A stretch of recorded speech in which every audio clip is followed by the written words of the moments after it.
Derivatives trading involves substantial risk of loss and is not suitable for all investors. Past performance is not necessarily indicative of future results. Good morning. I fixed my lights. It's a little bit brighter in here. I'm going to get another light. I think I need to get another light to be on my face. But anyways, and I can see I midnight has firsties privileges for today, which is interesting because we usually only get the comments from the YouTube side. So thank you for joining us. Anyways, let's go over to the charts. You can see here pretty big gap overnight in equities. Morning, Uzi. Man, it's just a really big gap overnight in equities. It looks like they're trying to retrace it though. And man, Treasuries, a little bit of a gap here, but Treasuries just even higher. Man, and 16. Man, even more than that, like 20 ticks higher at that. This is just an absolutely insane market. I do not think that this can last for very long. Man, I've never quite traded with the markets quite like this. I've seen some pretty wild moves, but I don't think I've ever seen anything quite like this. Oh, you know what? We should change our profit and loss so that we don't have to look at we don't have to think about the terrible things that happened last Friday. So terrible. What a wild day. Let's, so today is going to be interesting because it is really the first day of summer. I mean, like the kids are out of school now. I think everybody's kids are home now. And the liquidity does look a little bit different. Well, they're still putting fives on, so it's good. I think the trading is still good. But Midnight says, I legit know next to nothing about trading. Well, you've come to the right place because I love to teach people how to trade because there is so much bullcrap out there. So many of the things that most people try when they get into trading does not work. It means absolutely nothing. Doesn't mean that I'm perfect. You can see I had a bad day on Friday, but I've been doing really good this month. I'm still profitable over the month. So as long as I don't do something super stupid today, I think that we should be good. So I will try and show you the things here at midnight that I think you should pay attention to if you want to do trading. Okay. So the first thing is we're trading futures. And the good thing about futures is that you don't have to put as much money up front. So like every time that I make or lose a tick, which is like the minimum price fluctuation, it's $15. If I trade over here on the micro E-mini, make or lose a tick. So for, if it moved from 27.43.75 to 27.44 even, that's $1. Okay. So futures cheaper to get into. You can actually start trading the micro futures with like $50. There's also tax advantages to trading futures. So I think if you want to day trade, that futures really the way to go. Most people do equities, and that's just a mess. Don't get me started on that. Anyways, and the next thing is that I recommend primarily looking at volume. So what we have here is we have a depth of market. And you can see here, so this column right here is all the prices, right? Treasuries trade in 1/64ths. so this is like, this is 0 half, 1 half, or 1 half, 2 half, and it'll go, you can see it wraps around when you get to 31 half. Again, it goes back to 0, right?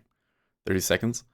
Then 127, I'm hiding the first number, but it's 127.040, right? That's each price. And then these different columns are telling me things about the volume at every price, right? So this is the number of people looking to sell at 127.005, 127 even. These are the number of people that are looking to buy. Okay, so you can see we ticked down. There wasn't very many people looking to buy at 31 half, and then they sold. So these are the market orders that sold into it. These are the market orders that have bought into it. Okay, so they are ranging back and forth at 31.5. They ticked up. They traded 2,000 to make it tick back up, and then it ticked back down pretty easily, and they stacked 1,200 offers on top of it. Right? That's what's going on. So that's what those 4 columns are. And then this is just like a volume profile. That's like how much volume is traded there throughout the whole day. Yes, so the blue are people that want to buy, and the red are people that want to sell. They want to do it at a specific price, right? So they put it in a limit order. They will only buy if somebody fills them at 27. And who fills them? They get filled by the market orders. This is a quite active market so far here, just here in the first 5 minutes.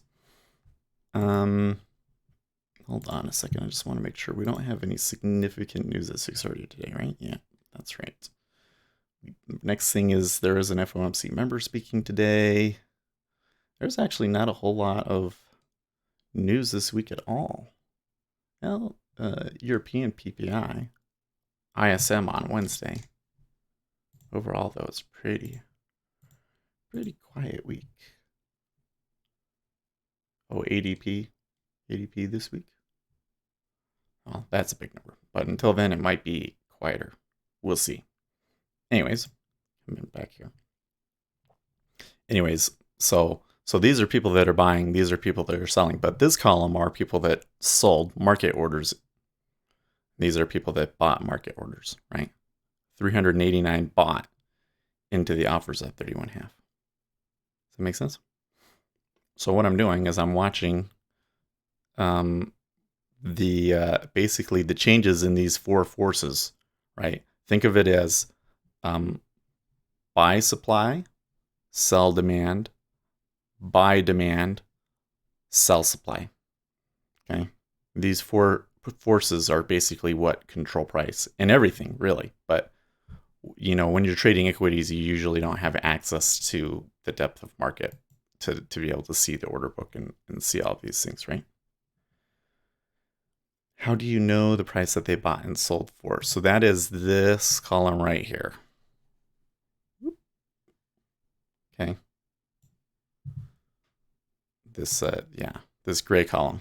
So like right here is 127 even. That's the price. Same here with these ones. I kind of truncate the column a little bit because I don't need to see that first one.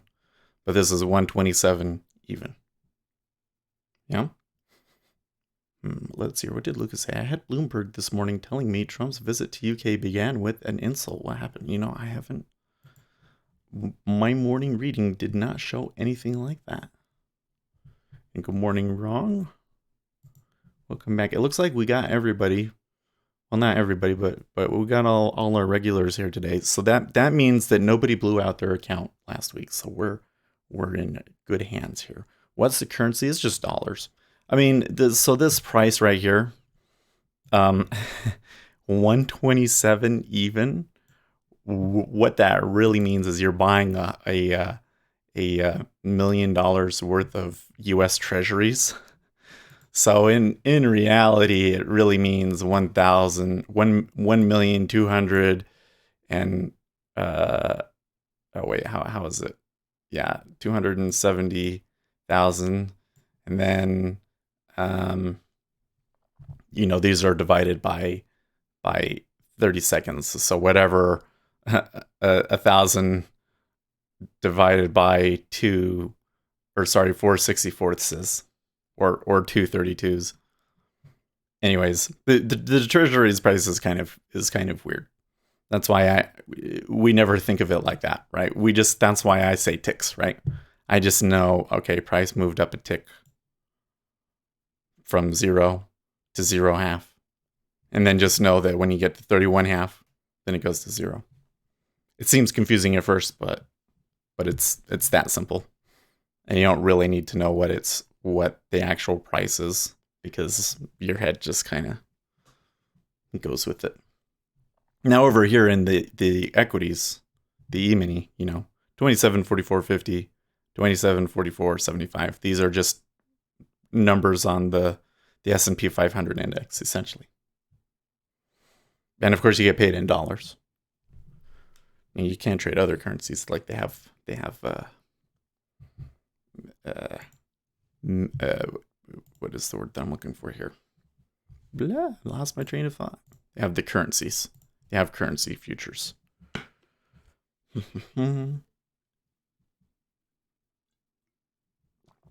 Well, I'm not entirely sure what to make of this area. I would say they definitely bought through here, but it looks relatively balanced.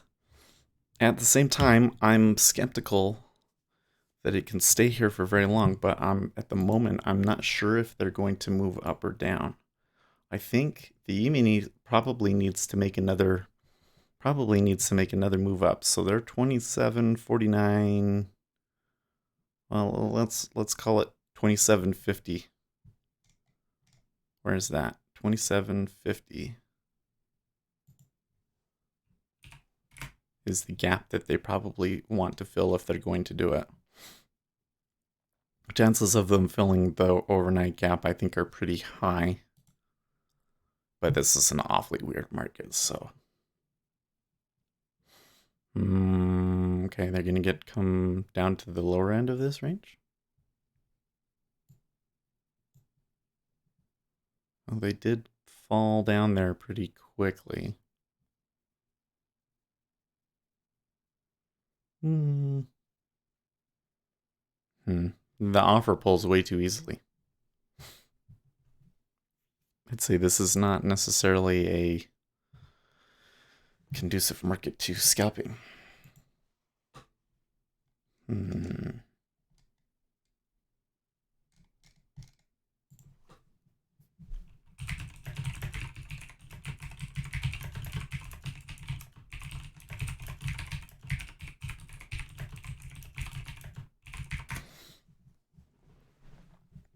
What are you trading in right now?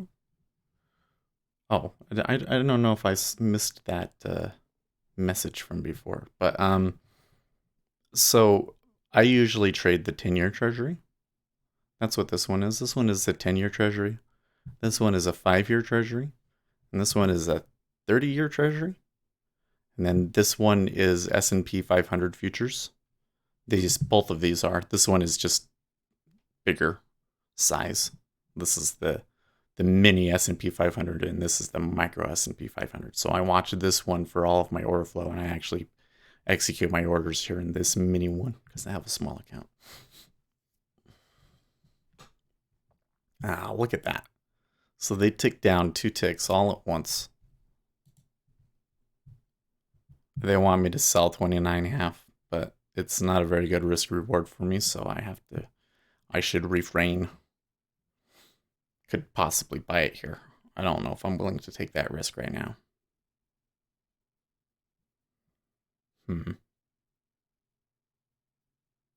It's really paused.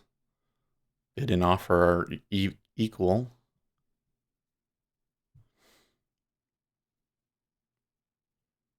So I would expect that we might trade a bit of volume here now. Excuse me, my voice cracking and everything. Yeah,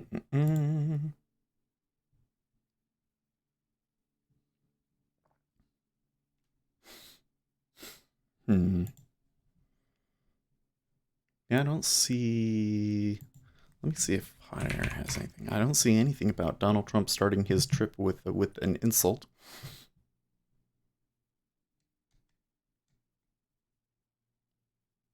The only thing that I really saw this morning in terms of news that I thought was interesting was the Bernie Sanders activists pushing the hashtag no middle ground, which I think is the strategy of a loser, but we'll see.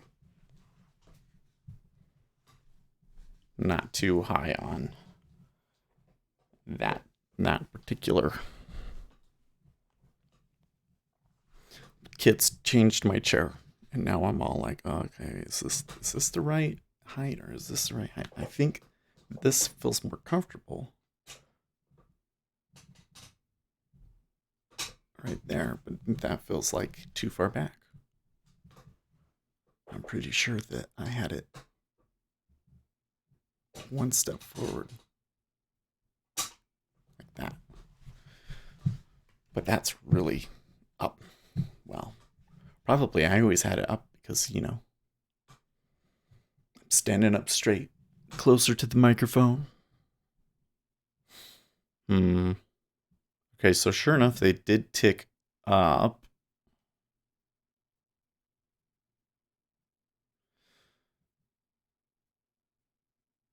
Okay.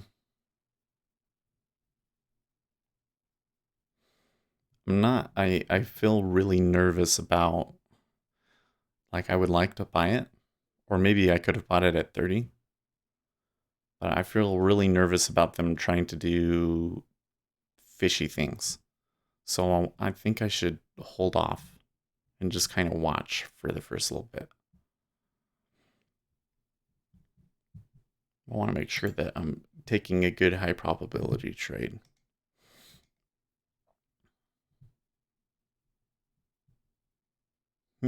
Russia withdraws key defense support to Venezuela. Is another headline I'm seeing that I think is interesting.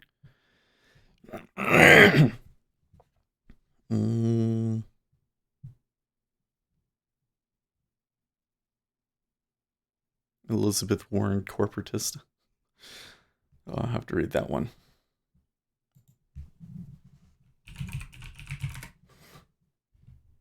Oops.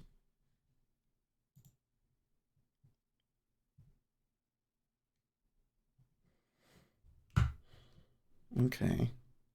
So another tick up. So it's going to be at 127 even, I think, is where they were balanced before. They may have a hard time pushing through that.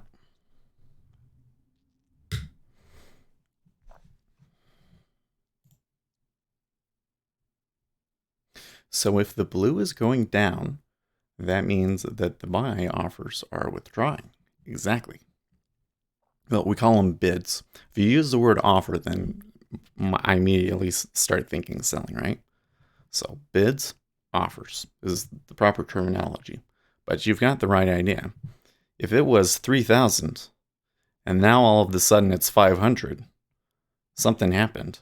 All of a sudden those guys that were looking to buy don't want to buy anymore. And if there's only 500 people there, then all it's going to take is 500 people to sell into it in order for price to move. Wow, the hell. See, that's exactly the sort of thing that I'm trying to avoid here. So that time they ticked up, and then it only took 500 to make us tick up at 127 even. And there was some stops there too. Like you saw the orders hit the next price immediately. That means that there were probably stop orders because even the robots, there's, you know, a few milliseconds delay. If they're going off immediately as the price prints, then that means that they were stop orders sitting on the exchange. So now the opposite midnight, the opposite thing that you might see is you might see that there's only 500 on the offer, and then people buy, and you can see that it will stay 500, and they'll just keep buying and buying, and you'll see something like 3,000 print here. Okay, that was maybe a good example. I think that you'll probably see some more print here, and maybe see up to 3,000 print, even though it's going to be 1,500 this whole time. And we call that an iceberg. This isn't quite a hard iceberg, but it does look like that there's going to be at least 3,000 printed here, right? So what's happening is whenever they buy everything that's offered, they're just putting more on offer. It's an iceberg because you can't see the whole order. It's hidden beneath the surface like an iceberg, right? So an iceberg can be a good place to take a trade, but they don't, you know, it's all contextual. Just means that somebody is facilitating trade right here. So if you saw, it's not uncommon though to see something like 5,000 print here at 127, and they realize that they can't get through it, and then they move down. Right? It's like it stops price from moving up. They're tricking you. And what they do is they only show you 500 so that you think, oh, price is going to move up because there's only 500 on offer. I can buy it now, and I can buy it like just as it ticks up. And if you buy it just as it ticks up, then you would have it year long 127 even, and 127 even is bid. If you wanted to get out for a scratch at that moment, you could do so if you wanted to. So we call that catching the edge. You want to try and catch the edge. You want to try and catch it just as it ticks up, because then it's safer, right? Otherwise, if I bought it right now and I got caught on the iceberg, and then I wanted to get out, I would have to take -1.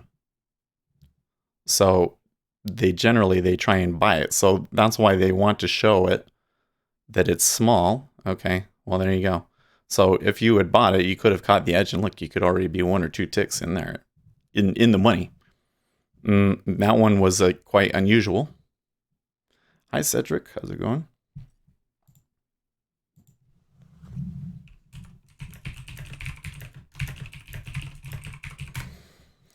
So this market looks cruel to me, because when we first came up to 127 even, I saw some stop buying, and then they're on that push. They pushed through there, and they stopped a bunch of people out at 01. And I see that, I think somebody's lost some money there. Probably. I mean, net futures are a zero-sum game. So when you take all of their participants together, all of the winnings come from the losers and vice versa. But there could be an imbalance, right? There could be one big player who was going long there, and a bunch of little players going short, and all the little players just lost. Is usually what I think when I see that. I mean, I don't really know for sure if that's what happened, but I tend to think that it's the little guys getting screwed. If you bought, then you could have profited. Exactly. You could have made probably, well, we were looking at 127, weren't we? But I think enough traded here at 01. You see here that I see 191 offered at 01, or sold into 01. That means that this price, they did clear. So if you had bought 127 and then you had offered out at 01, you would have made 2 ticks. And we're not necessarily looking to make a huge one. I mean, the way that it's been moving, you can make a ton, but very often I'm only looking for 3 or 4 ticks. Especially in the summer. Summer gets really slow.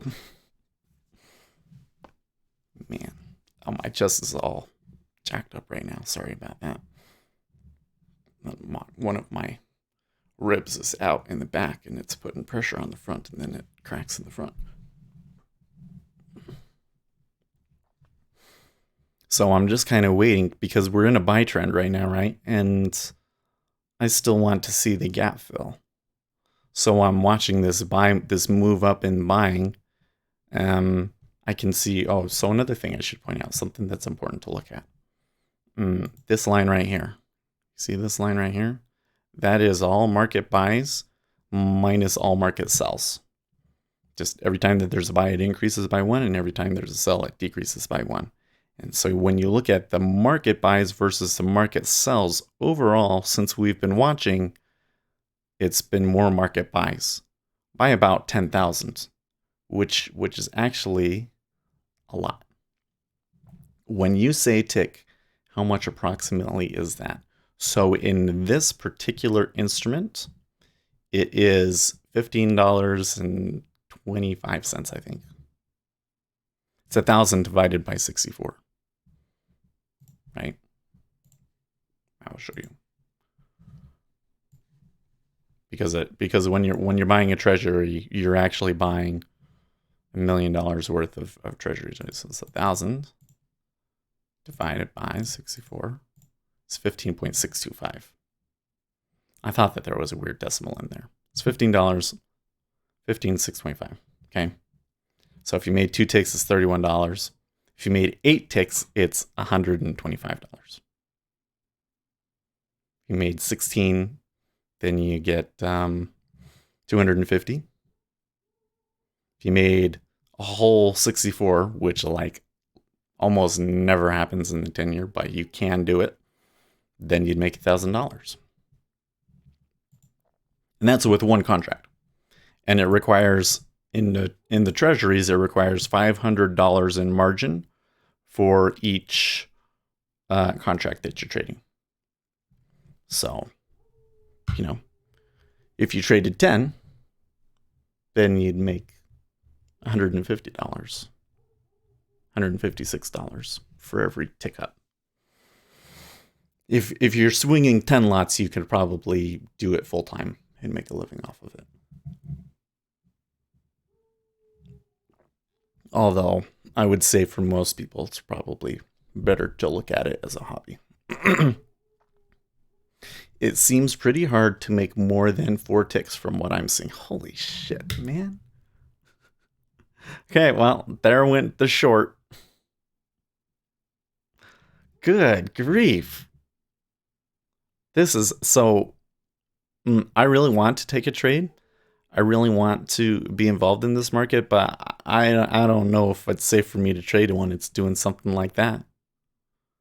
So there, you could have made 4, 5 ticks really quickly, couldn't you? That's pretty crazy. Yeah, so the thing is when we get like a trend and we really move up to a new value, I would say about 8 is a good, good amount. Usually when I take a trade, I usually make 4 to 6.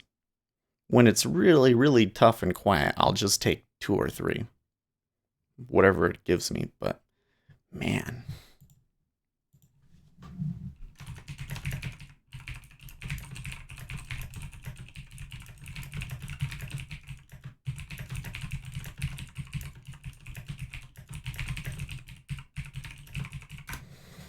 that was ugly.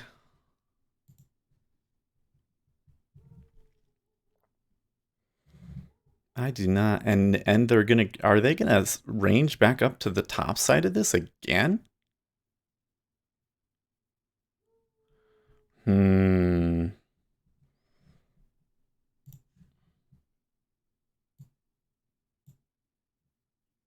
That selling was very much came into the 5-year. That's curious. Well, I think that reinforces my bias that I would rather sell. Lucas says same action like Friday. In some respects, yeah. I would say that this is even worse than Friday, yeah. Oh man. In Friday there was people puking, but this one looks like that the market maker is messing with us, That's just mean. Did anybody have a position in there? Man. So because Donald Trump came out with this whole we're going to put tariffs on Mexico thing last Friday, the market was like absolutely insane. And they are still trading quite unusual. To see a stop run like that doesn't happen every day. That doesn't even happen every day, and we've been seeing them going both ways 2 or 3 times already. So, Trump calls for a boycott of AT&T to force big changes at CNN. Interesting. Oh, I forgot the CNN was owned by AT&T, huh? The E-mini did move up to a new high there. And that's probably a big reason why they sold. They haven't closed the gap yet. If they close the gap before the open, then then maybe the E-mini could sell again. Man, It's a little crazy. We're at some key support levels, though. I don't know.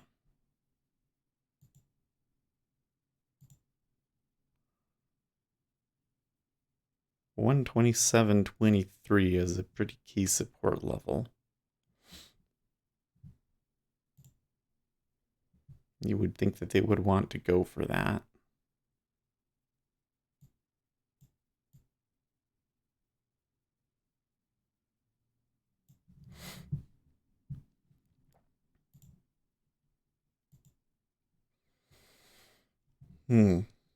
Sorry, my internet is kind of bad, so I missed some things. That's fine. I think it's readable, though. It was clearly holding at 0, 0, half. Only it went down faster than other days. Yeah. Well, there's pretty clear on the chart that it was ranging between 30 and 01. And yeah, you probably could have sold it. But it happens too fast for me to try and take it as she goes to try and catch the edge on those sorts of things. And the whole thing is when you get to the edge here, okay, do you really want to buy 30? Because you buying them right there on the edge and then they decide that, oh, actually we are going to sell and break the range, then you're just screwed all the way down to 26.5 probably.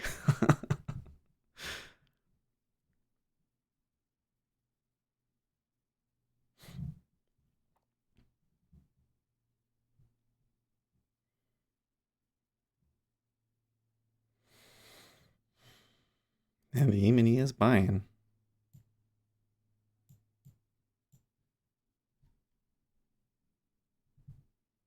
That was some significant sell volume on that stop run lower though.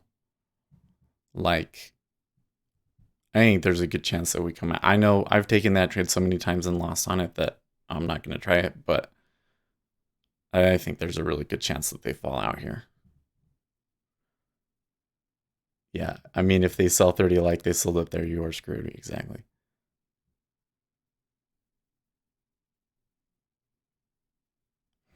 Like, there's enough at this that you could potentially do something like that. Yeah. Well, they did trade. You can see that they traded 588, 617, 817. So normally you're going to trade 1 to 2,000 at each tick. So for it to come down 3 ticks really quickly like that and hardly any volume required to push them down is very unusual. And yeah, they just like pulled the rug out from underneath them. You don't want to be in that. Well, you don't want that to go against you because that could be a situation where maybe you had like let's say that you were long at 127 and you had a stop at 31.5 or something like that, and then they trade down through there and your stop hits at 31 and then you end up getting 30.5. That's 2 ticks of, we call that slippage, because you wanted to be out at 31.5 and it took you out at 30.5 because that's how long it took for your stop order to hit. In the treasuries, usually you don't get more than 1 tick of slippage.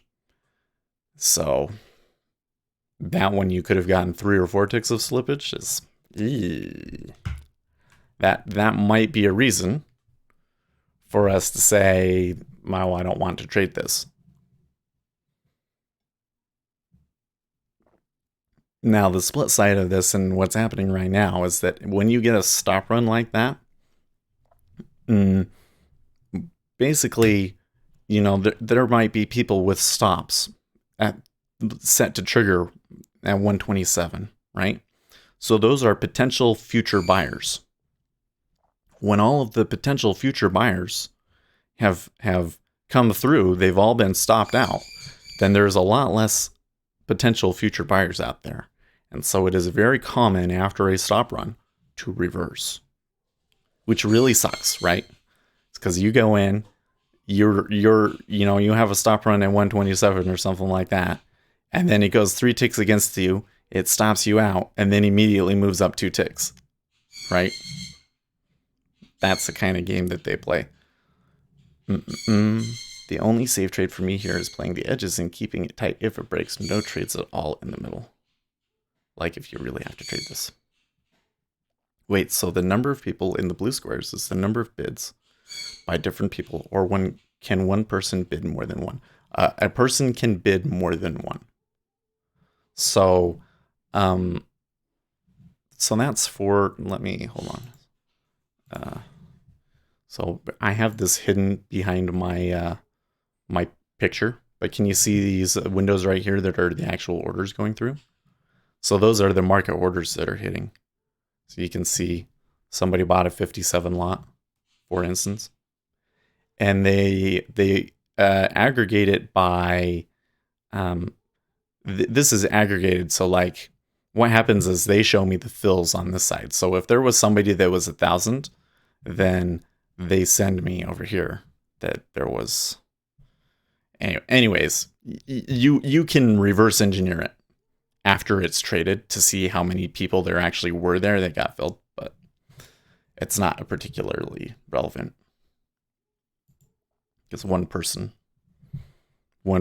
that's selling 5,000 matters more than 1,000 people selling 5, right? Because those big guys have a lot of control.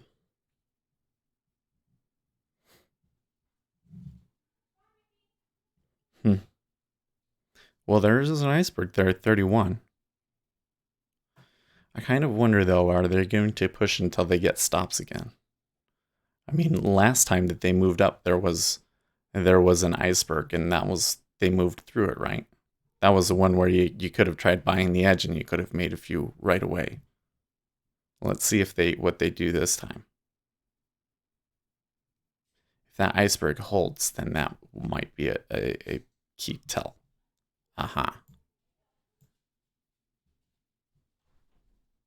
So that iceberg held, and now this time the bid is lower. It actually flipped there for a second. There may be some fishy business going on here. Oh yeah, there you go. So that that video that Lucas linked for you there, Midnight. Oh, you can't see that. If you go over to YouTube, he linked a YouTube video, and they tick down. I'm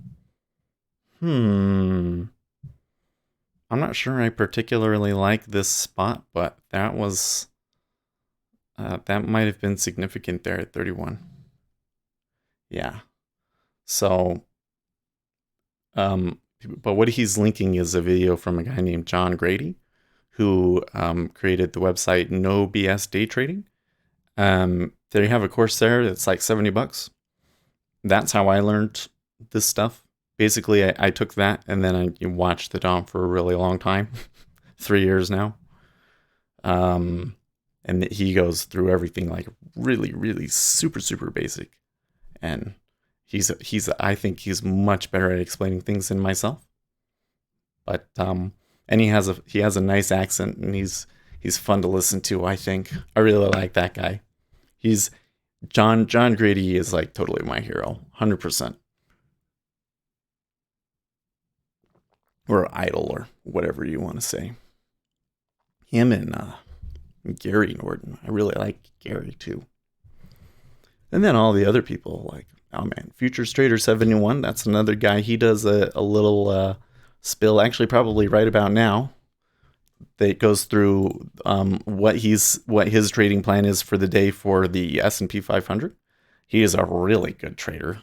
He funds other people. He's successful. He's very successful.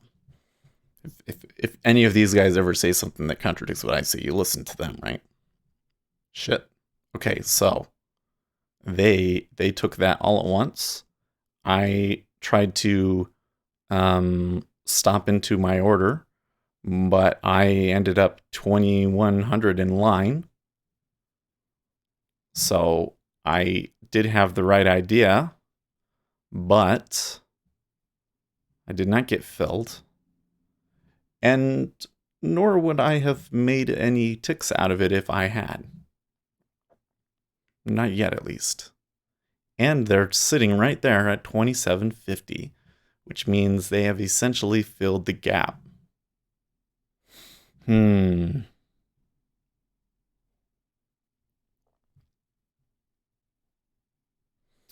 Okay, and 29.5 is still pulling. If I can happen to get filled, then I think I might hold it, but okay. So I got filled there. So now that I'm filled, can you see over here this column right here where all these numbers showed up? That tells you how much I make or lose based on where it's at. So right now, it's gone through me. I don't like getting filled like that. And there's 4,000 on top of me as well. That is not what I like to see. I may have to bail on this one really quick. There is an iceberg at 30.5.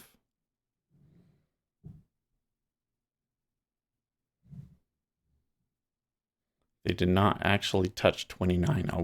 We would have liked to have seen them touch 29 on that. There's an iceberg at 30.5. Nope. Nope. Okay. So now I'm going to figure out how I want to get out of this. Okay. The offer is switching there. But I think, yeah, well, it's not going to let me do that.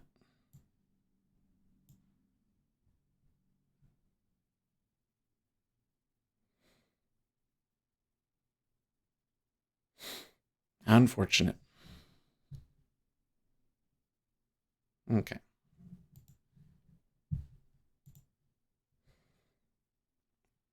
I was a little nervous about doing that on the stop, like that there was a stop run and I got filled, and I thought that they might try and do that, but I thought that that was the trade, so I stuck with it. Of course, it didn't work out. Probably now that I've gotten out right there, they're probably going to turn it back down again, huh? Okay, so what just happened was, they... Okay, so I did a couple of things that are maybe a little bit more complicated, but so don't worry about this too much, but I have a way right here of putting in a stop limit order. So this right here means that if the bid gets below 889, that I will put in a limit order to sell there. The stop limit. So what happened was they sold through it and my stop limit order triggered. And then I was in the queue, and then they filled me, and then they pushed against me 2 ticks, and so I puked. Basically, I puked. Because they slid it out right through me. Now,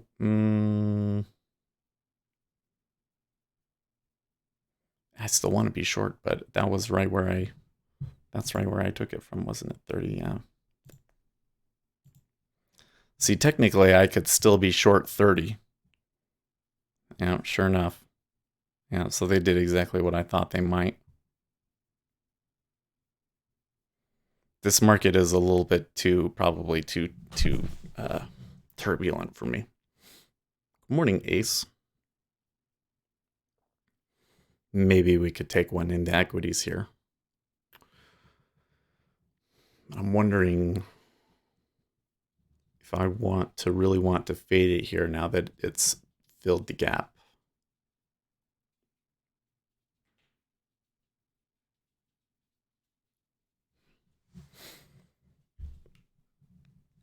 So I think it's a short at like somewhere above 27.49. Oh, Ace says it looks like I need to dust off my long button. I thought that maybe you would go for a short, but that's not the case. Okay, well, I could... oh, right. It won't let me do that. I have to do it that way. Sometimes I forget to push my button to change it from a stop limit to just my automatic stuff. Okay, So that time was a little bit better, right? I sold it at 30 half, 18, almost 2,000 bought into us, and it held. And now the 30 is weaker. So that's kind of more of the way that I like to get filled, because you don't even get a tick against you. Yeah, they're Uzi and Lucas are laughing because Ace almost always goes short, but today he's going long, so that's unusual. Okay. So now I've made a tick. So I could buy into 30. Those 500 orders at 30, I could buy into it and I would make $15, right? Well, I mean, I lost 15. You can see them over here on the left. This right here. Those are my trades, right? The first one I lost 31. So far I've made 15.63 on this one. I prefer to keep it so that I only lose 2 if I'm losing. 2 to 4. If I lose 4, then something went wrong. I lost 4 more than a few times on Friday. Friday was I did really good, and then I think I was looking at my video from Friday. I think I just got tired. Like that market was just so crazy, and we had a long session. I think that I was just burnt out. We still did. I mean, I still had some things to be proud of in there, though. I caught that long trend and I caught some really big winners on it. So it's all good. Okay, so they're not willing to sell it through 29.5 yet.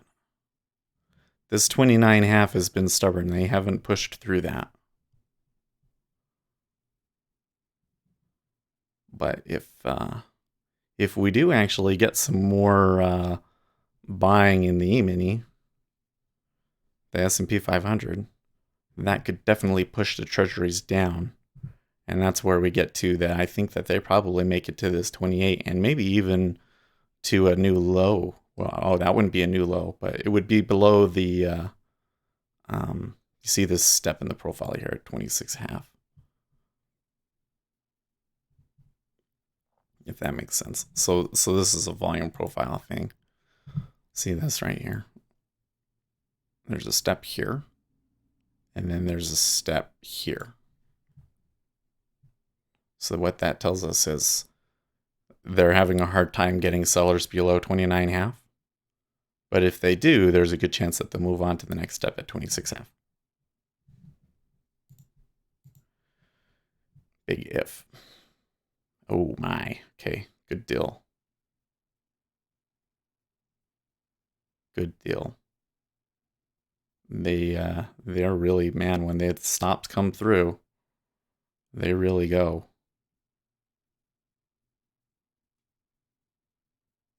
Oh, come on. Okay, so there was some profit taking at 29. There was a big bid iceberg at 29. So probably some guy that was short from up here probably taking some profits there. And they decided they were going to keep pushing.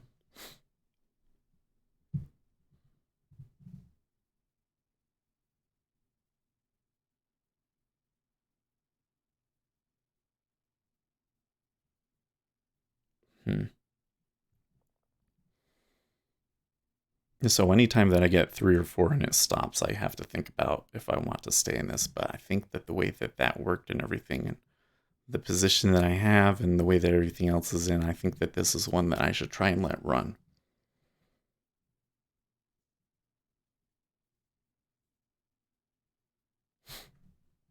37, 39.77. There's quite a bit traded at 29.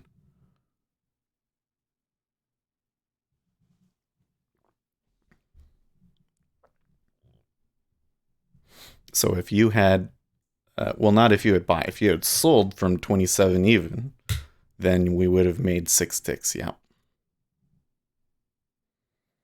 Ace is going along at 27.49.75.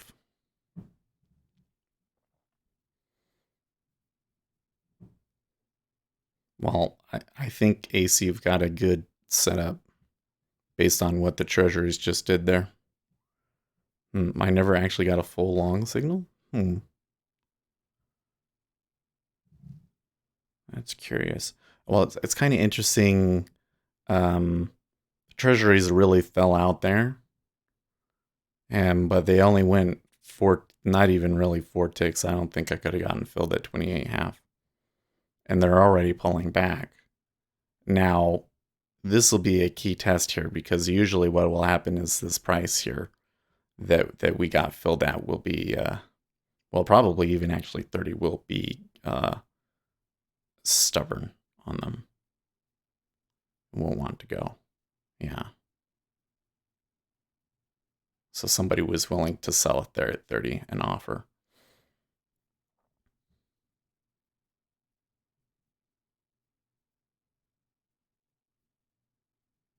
Hmm. I'm taking a look at these other two. What are our sisters doing?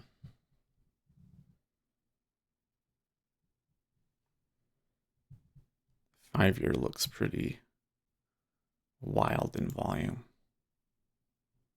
Wow, yeah, it looks really wild in volume.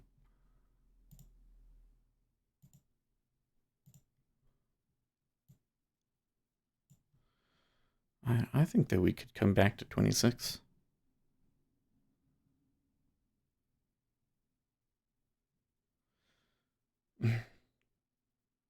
Couldn't get a fill at 29 by 700 lots.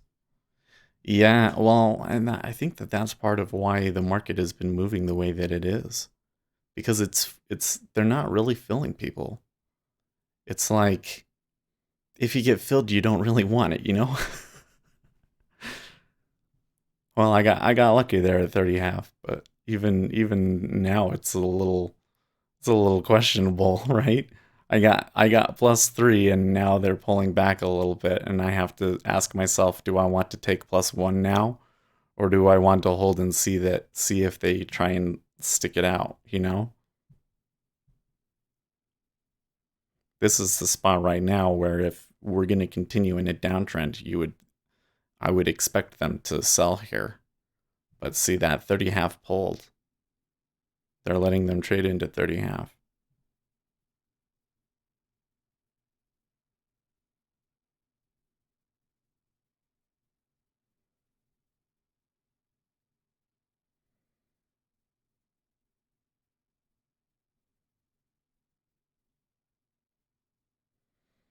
Hmm. Okay. And it's the 5-year that's doing it. Totally the 5-year doing it.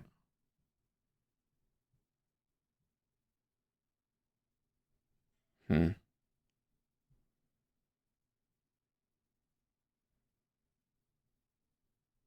Jeez.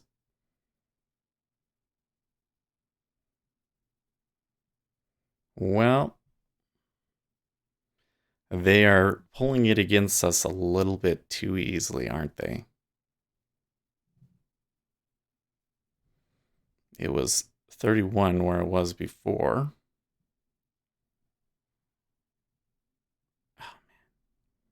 They're going to try and break this range and then flip it. Oh, no. The 5-year ticked down there again. Oh, the 5-year is very turbulent.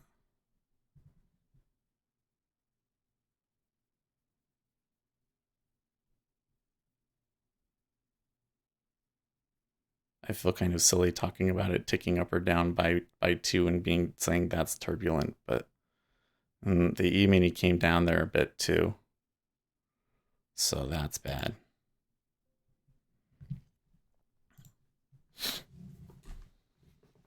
Well, I can try one more, but this looks like a bad market for me.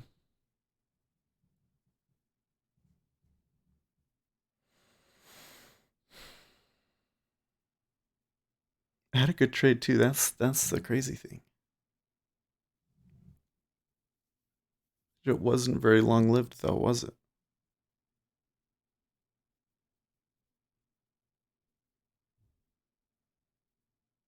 Well, I did the right thing getting out where I did. Should have done it earlier. Should have broken even. Maybe. No, I wasn't sure. I mean, there was a good chance that that was going to hold, so I think that I was okay for me to do that. But Hmm. Probably I should stay out for the next 15 minutes or so. We'll see what the E-mini decides to do on the open.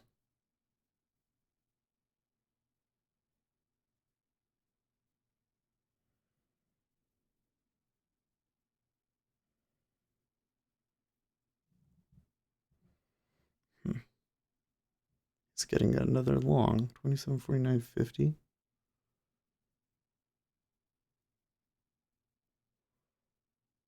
Okay, well the 10-year is running into a big offer now.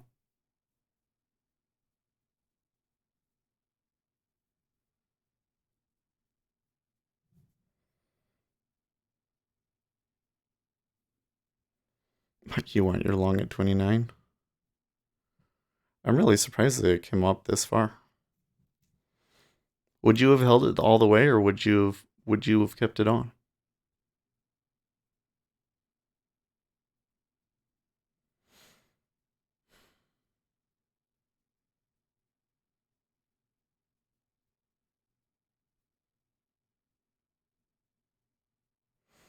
I kind of feel completely out of sync. Like I saw something happen there at 29, and I thought, okay, we could pause for a second. But I didn't think that I should take it off.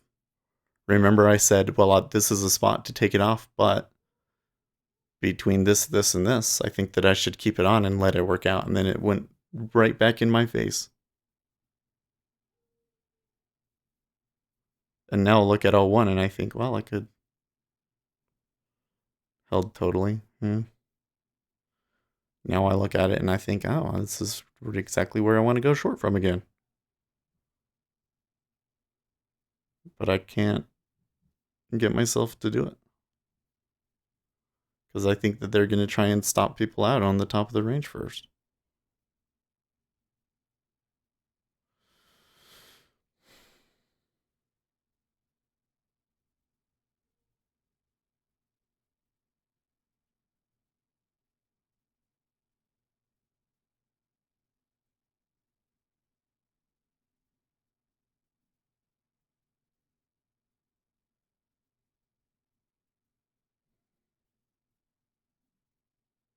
Hmm.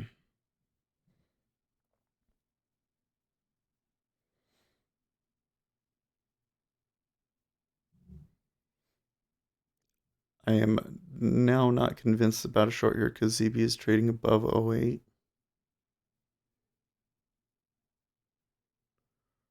Once it worked, it could only go all the way up to 01. Oh, that's interesting. See, I thought that because they dropped down to the bottom of the range, that if they came back into 30, that they would have stopped. Now, of course, when they went through 30, then I knew I should have gone out faster. And there's a bid holding it up at 05. 005. Another bust. The market's doing something weird here, isn't it, guys?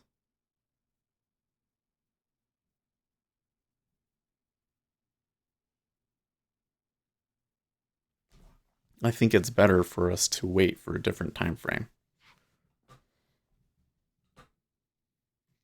Well, I shouldn't say yes, because you guys got your own thing, right? But I think for me, it's probably better for me to wait until after 7:45 or something. See what the E-mini does. If we get a strong move down into treasuries, then maybe I can try and go along with it. But that move up is the thing is that they went up way too easily.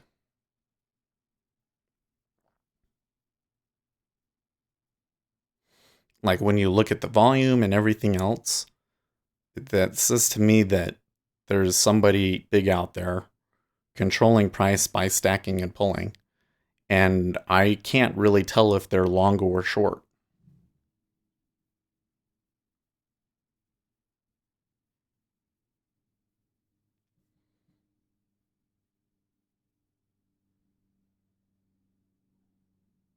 Hmm.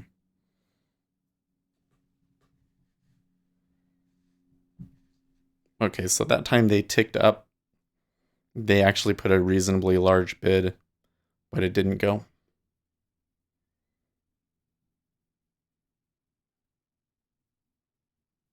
Hmm. He says I got a short signal, but I ignored it because the energy was up.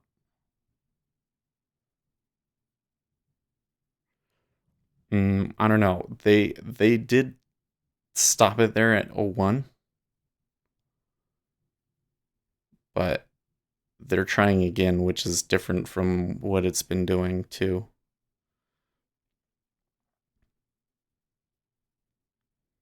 They haven't been giving them multiple looks at those sorts of things.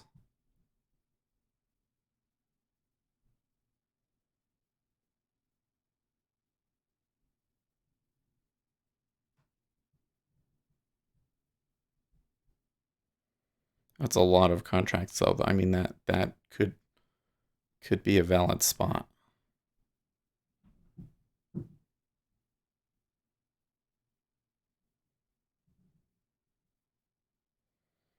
CB took 865 of the bid, no problem at 10.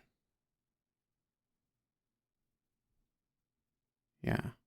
Well, look, they did trade down after that iceberg there.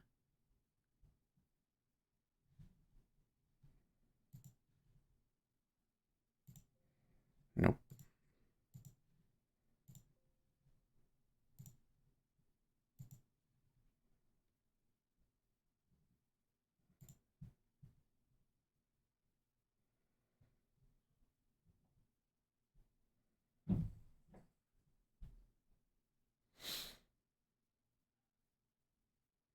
That one I tried to put a stop limit in and it had already ticked down before I did it.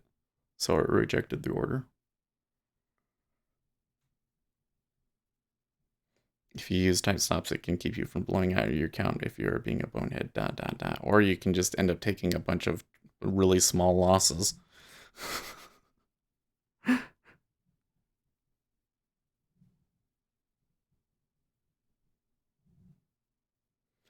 Yeah, I'm not necessarily liking the way this is ticking.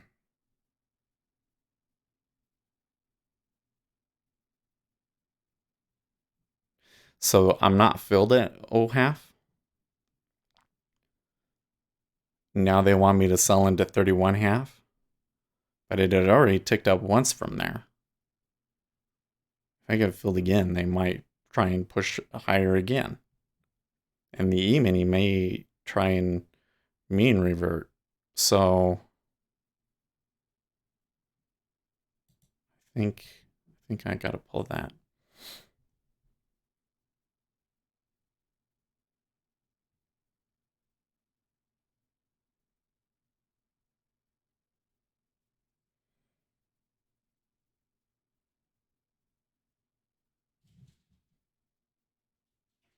Yeah, cut to death by 1,000 paper cuts, right?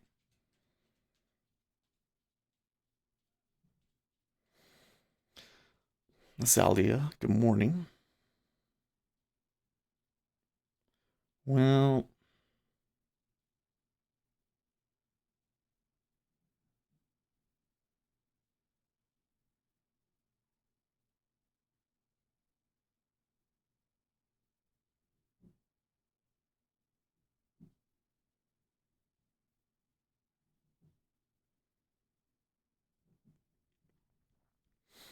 so they traded back into 127 even. Didn't go bid.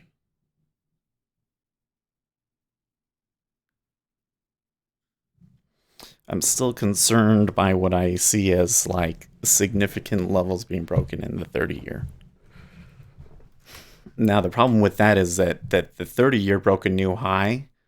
I guess the 10-year didn't, and the 5-year really didn't.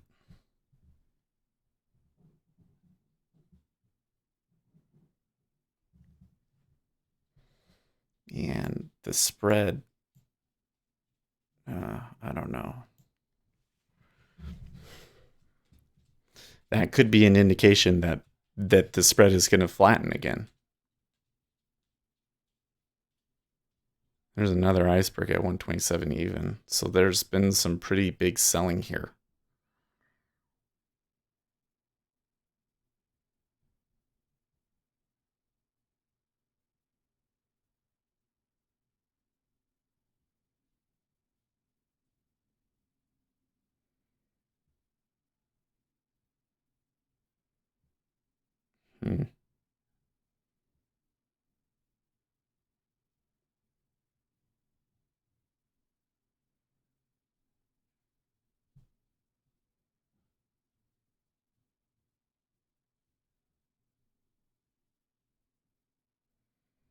6 minutes to the equities open.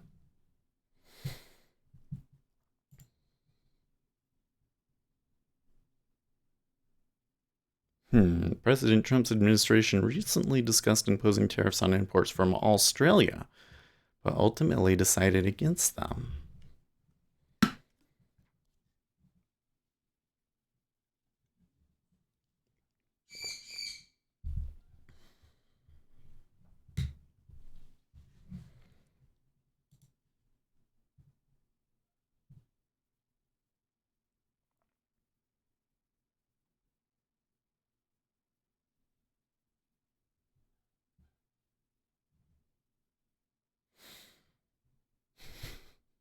You think that funny, huh?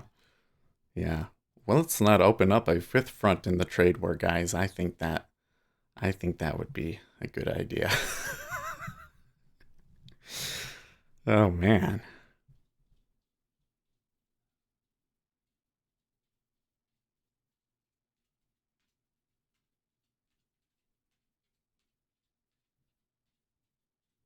It's kind of interesting to me because one of the things that I don't like in politics is people that are driven primarily by ideology. Because uh, the world the world doesn't have an ideology. Okay, reality doesn't have an ideology. Reality is just reality, and it doesn't fit into these neat little boxes that we always want to try and put it into. It's much more complicated than that, and so sometimes you have to do what is best for the situation. And one of the things that I liked about Donald Trump was that it seemed like he was more interested in results, and he wasn't so ideological. But of course, oh my, that was a strong flip there at 31.5. Now, of course, the what we've discovered is that he's flexible on everything but trade. He's very ideological on trade, and um, the way that he swings on trade might not be quite so good for the economy in the short term. They have to pay tariffs until they figure out how to make their toilet water spin the other way around. Now, of course, the 5 year did come down. Could have taken the edge at 0.005.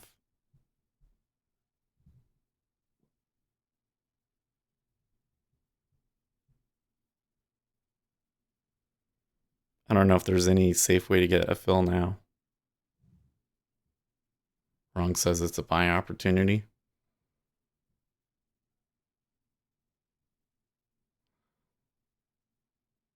I think, as tempted as I am to take one, I don't think I should be touching anything before the E-mini opens up. So E-mini opened up lower there. Or sorry, they pushed down and now they're making a higher high.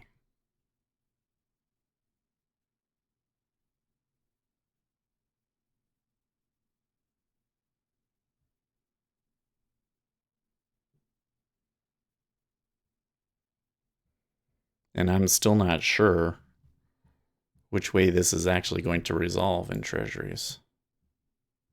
It looks very range bound.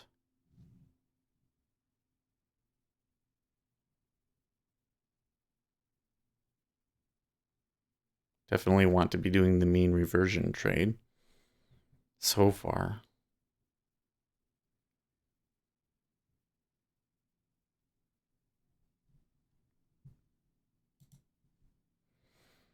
It bothers me because when it goes, it just goes way too easily, you know?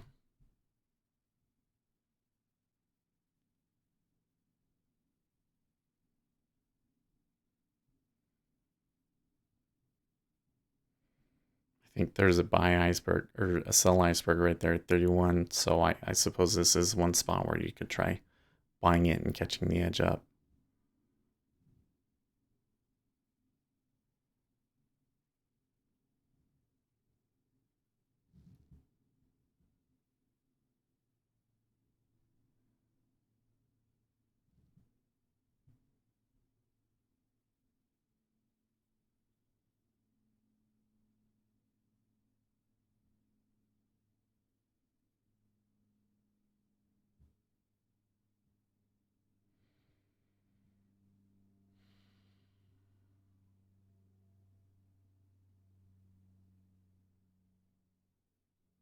Yep, there it was right there.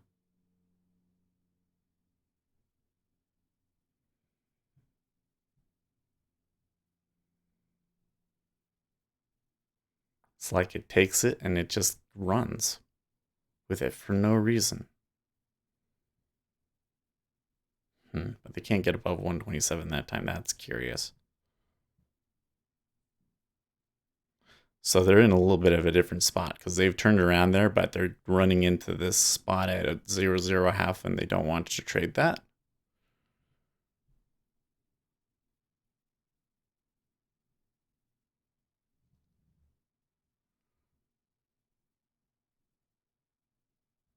Canadian PMI coming out just a little below expectations, but doesn't look like a market mover.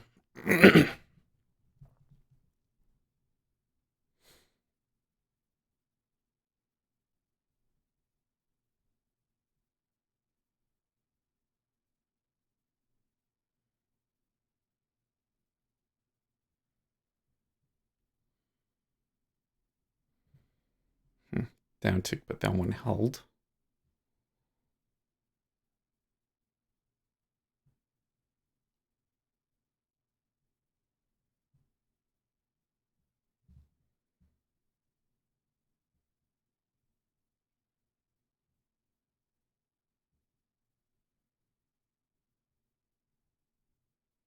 Hmm.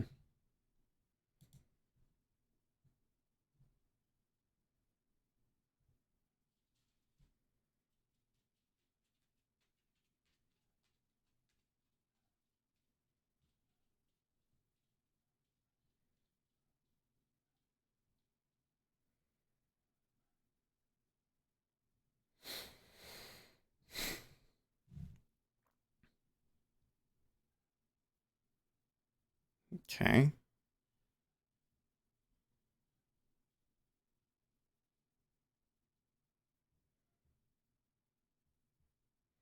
Definitely reacting to the moves in the E-mini, but the E-mini had a pretty. Uh, I guess it wasn't huge, but it looks to me like a relatively good buy on the open in the ES.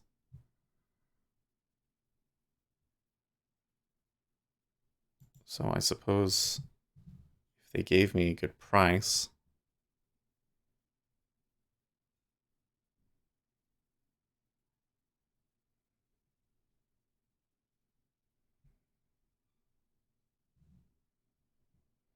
Alligator might be right. He said something about markets not being too worried about PMI and being more active due to trade wars. Yeah. Well, there's no US data today, right?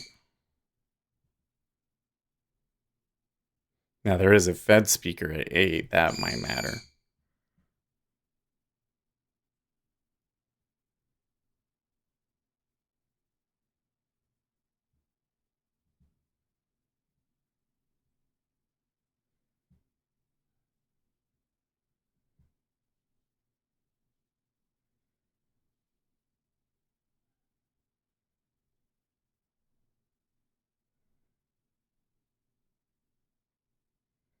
Okay.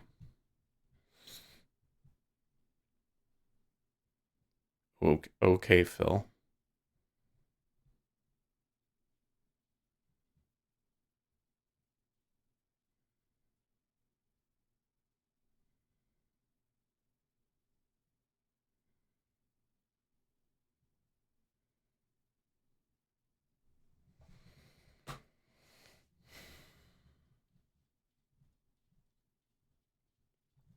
Now I'm getting a zipper.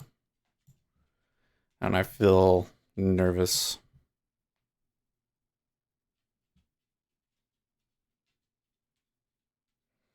The equities appear to be moving the way in my favor, though.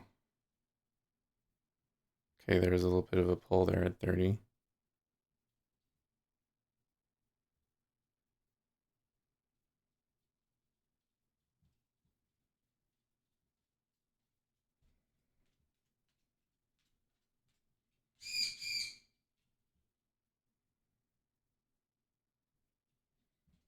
Hmm. I'm kind of getting this thing though where it's kind of going my way and I'm not getting ticks. Yeah.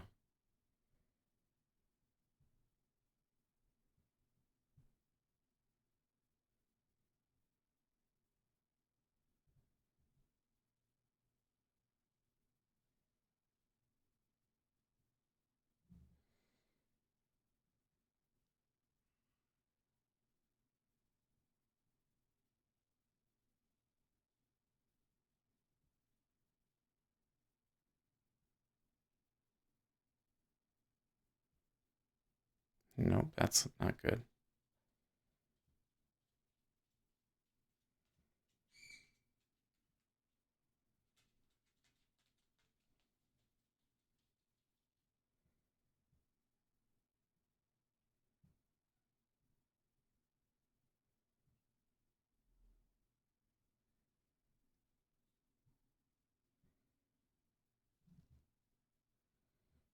ES looks likely to make a new high. Hmm.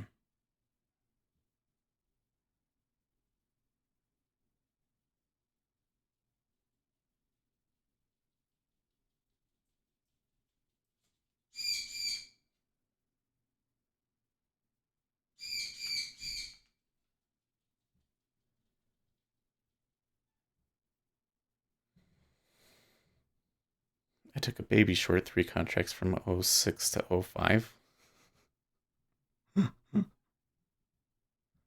Man, guys. Funny now that it gets here. E-mini is pushing the highs again. They're just barely offering out the minimum that they have to. Hmm.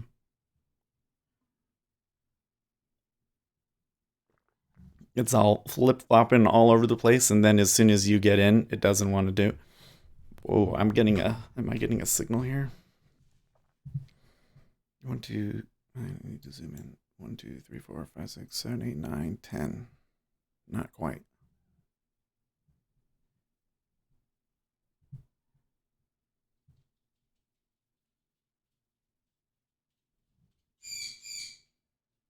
This one's curious.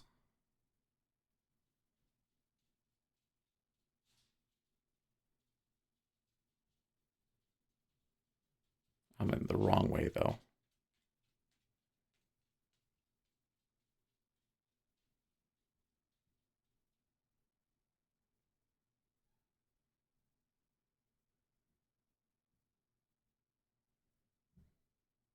Signals everywhere.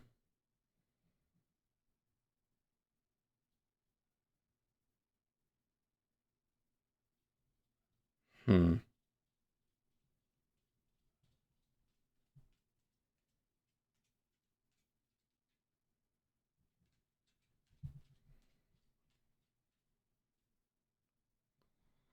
Well, that's giving me a signal, but the signal is long.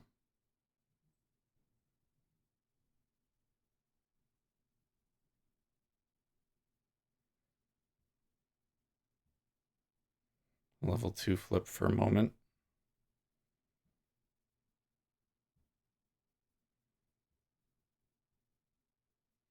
Not a lot sold into it yet.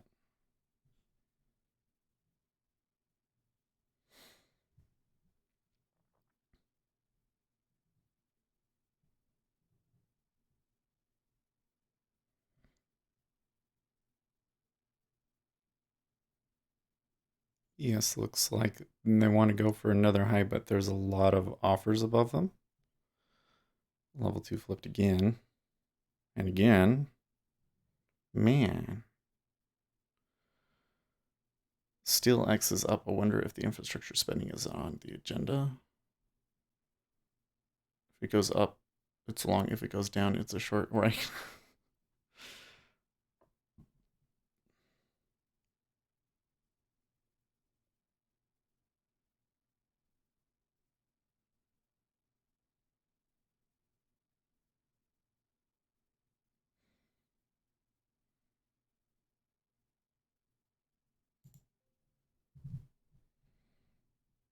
Okay.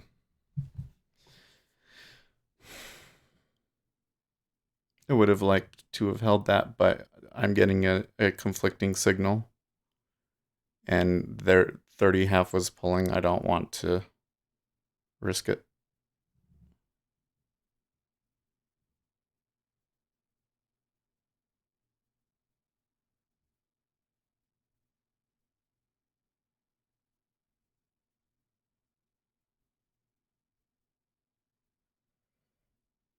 See, when it does something like that, it makes me think, oh, I still want to be in. But it's contrary.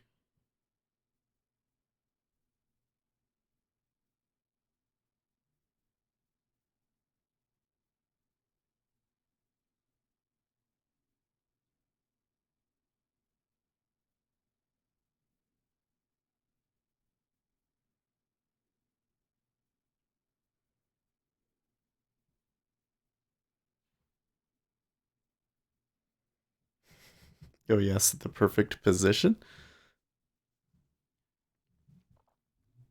I mean, aces along would have been good. It was just didn't cooperate, right?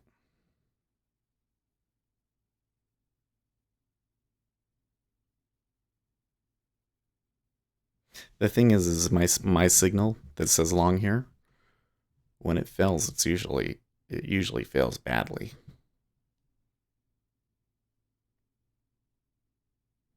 But it's only like 20% of the time, right?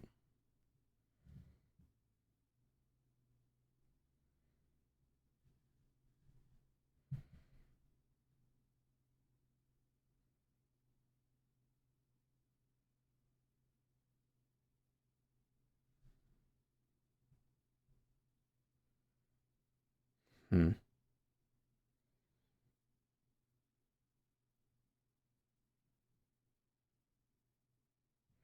The E mini is trying to push down.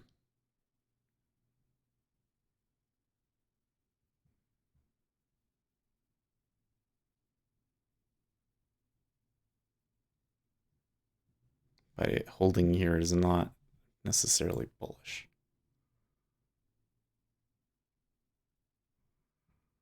Or sorry, it holding here would be bullish rather.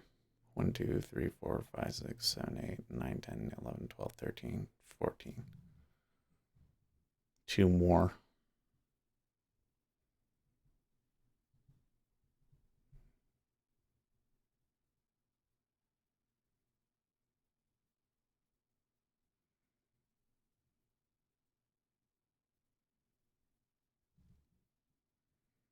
There's one.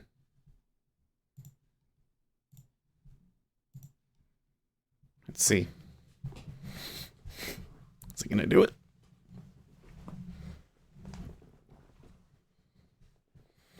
They're trying, but ZB is absorbing cells like crazy here. Interestingly, the 5-year actually ticked it down for a moment. He's trying to hold it. I think he knows. Yeah.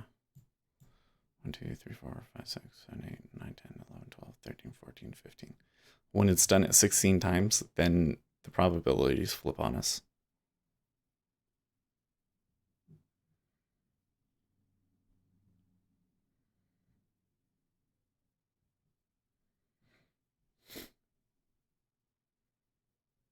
So the buyer, I've noticed, it's like the market knows the buyer like will try harder on this push.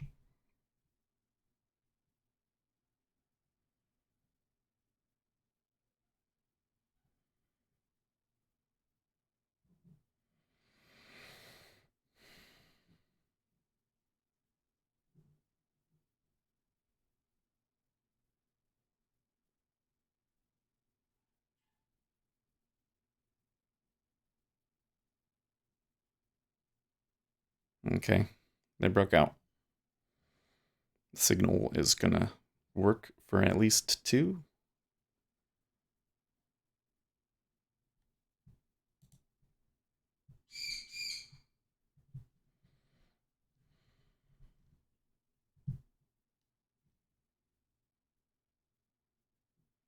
The E-mini is moving down.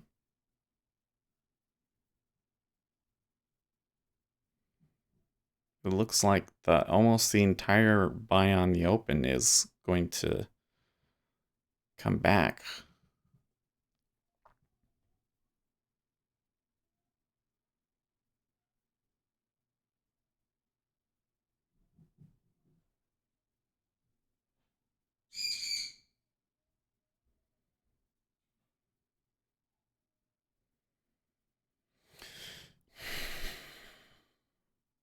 Okay.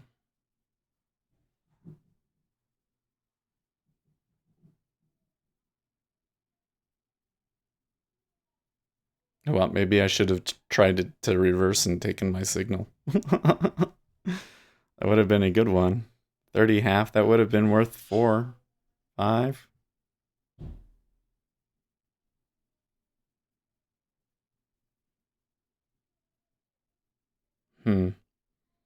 And they put on the brakes again at 01.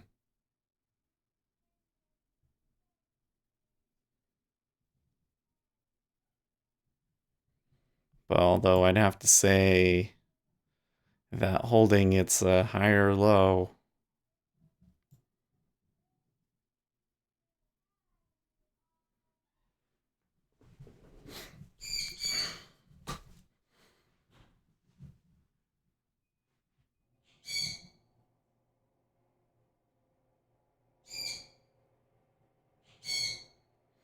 Mace took it short.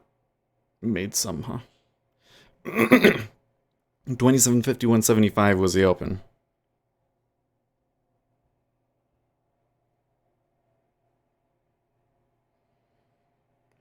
Treasuries are just want to be higher, huh?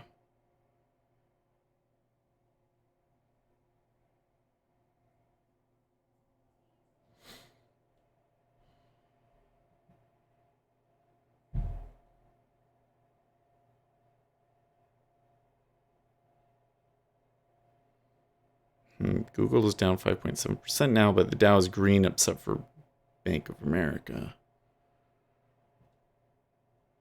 Oh, did we just get did we just get a number that I missed?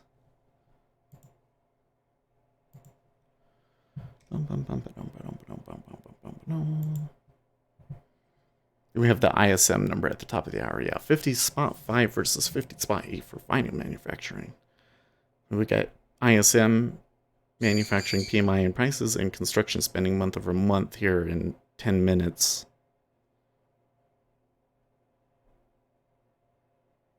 Okay. The E-mini has failed the gap fill area now. And they're careening back to 27.45.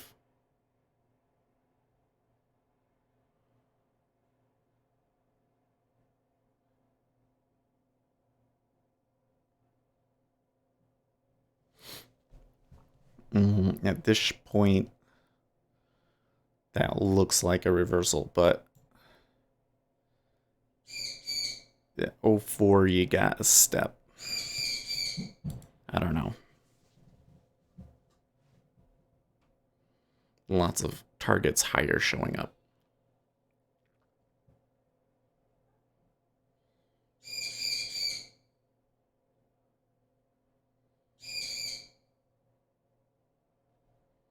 Yeah, that buy that happened in the E-mini on the open is reversed. Now it's lower.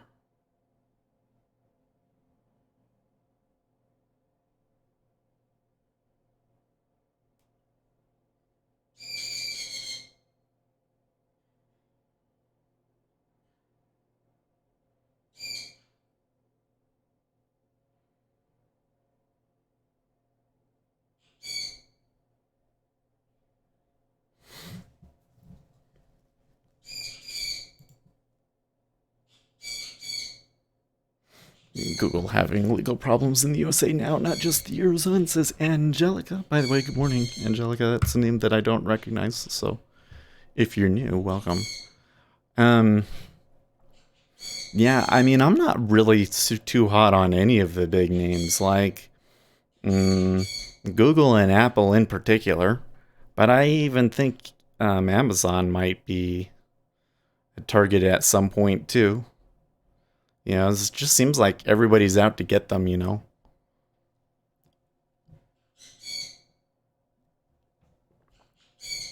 They're on the wrong side of public political anger. And I think with Apple, in particular, it's like, oh, you wedded yourself to China and now it's causing you to lose money? That's so unfortunate.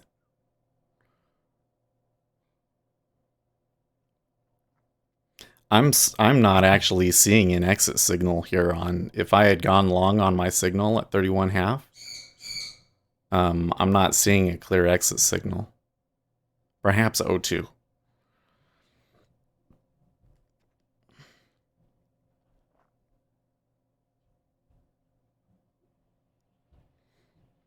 But I no iceberging up here at all.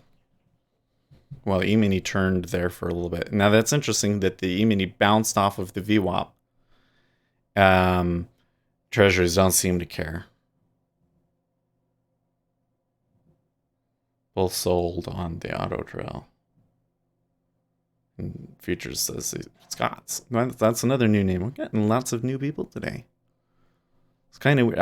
Normally during the summer we have viewership goes down, but we're getting like some new people here. It must be because I'm doing absolutely terrible. Everybody wants to come in and help out, maybe. Black sells at 10, 9, and 8. Ooh, I see that. Yeah. Big. Curious. Not sure what to make of that. Still higher.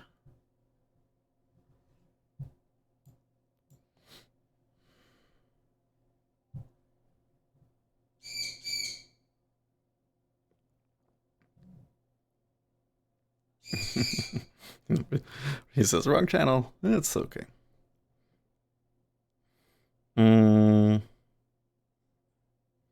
Lucas went short O2, huh? See, I'm considering it. I don't want to do it. I'm a little concerned about the time that we got a couple of okay numbers at 8 o'clock coming. I'm not sure if they're going to make a move before then.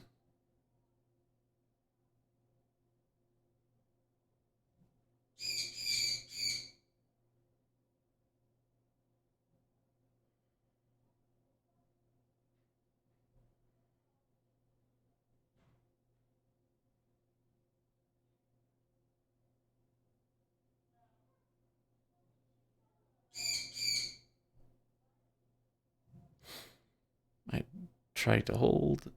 I don't close the MNQ unless it comes back to my entry. Oh, yes.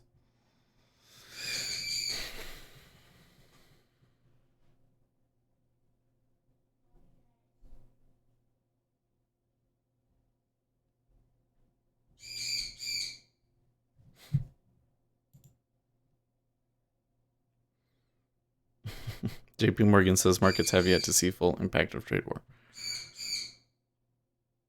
Yeah, totally forget about news in 7 minutes. 6 minutes now. Since the Treasury won't tell you, I will. Mnuchin heads to Japan for the G20, where he will be on a panel talk about tax policy alongside China's finance minister Ken Liu and others. Right now, he's on the Queen's balcony in London or somewhere, whereabouts.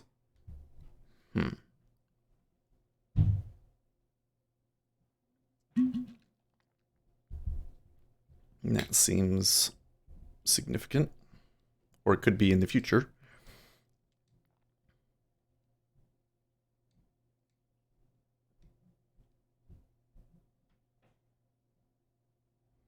That Canadian PMI, they said that it fell to its lowest level since September 2009.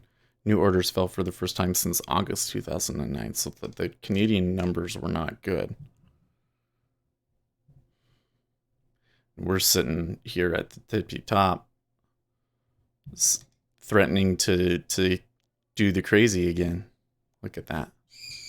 Okay, there's that 27.45 is basically the VWAP, overnight VWAP in the equities.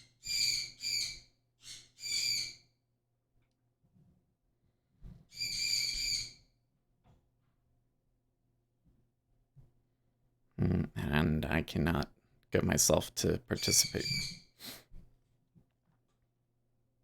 Good job. Well, Lucas took out right there. Oh, you were short O2, right? So that, yeah, I get you.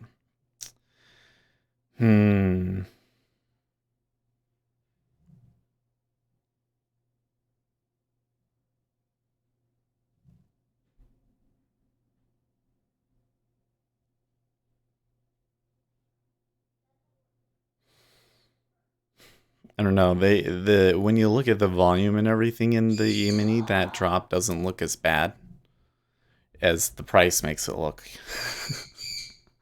So they pulled the rug out from him again.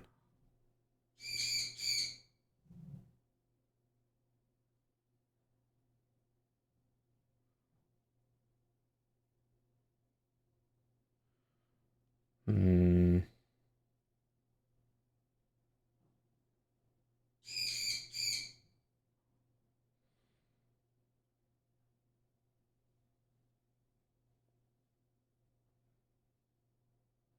That home was -3 ticks, but it's okay. I had to take it out. I don't know if it will keep going another 5 with this action. Yeah.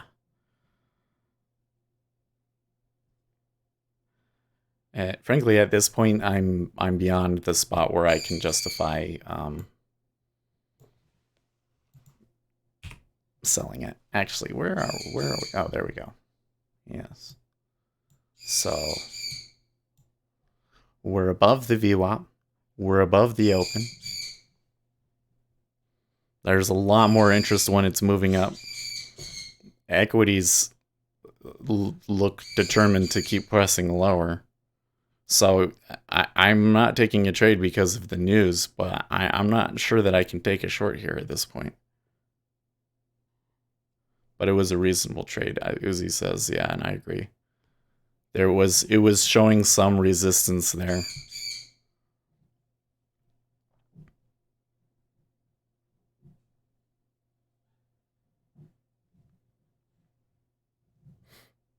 Better selling than selling 28.5. Oh man, yeah, that'd be. Ugh. See, I've been selling today, so I've been on the wrong side of this. Even though there was maybe some good, I could have made money on them, if maybe I had slightly different entries. But that's often an indication that I'm just the wrong way today. Treasuries trying to break up R1, probably targeting overnight high, but doesn't look great to me. I don't think it'll go that far. Good potential for a reversal in case of a failed breakup at that level.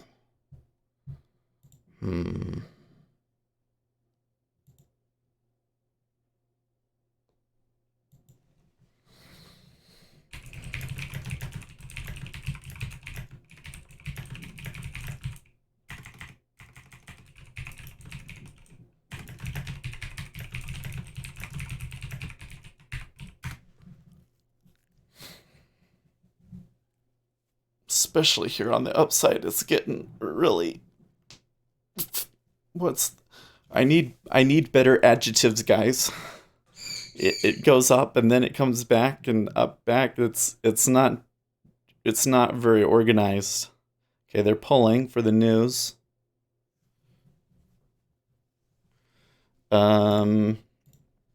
We are looking for 53 from ISM, spot 5 for construction spending, and ISM prices, which is one that we need to pay attention to, 51 spot 5.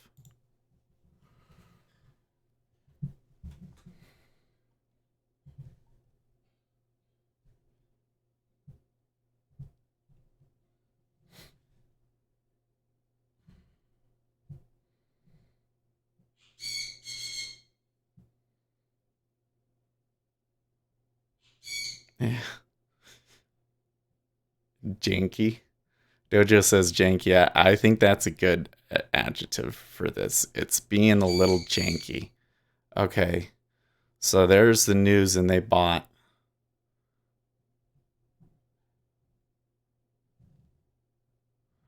But it reversed really quickly. Okay, the index 52.1 versus 53, so it was bad. Construction spending was 0 versus a spot 4 estimate.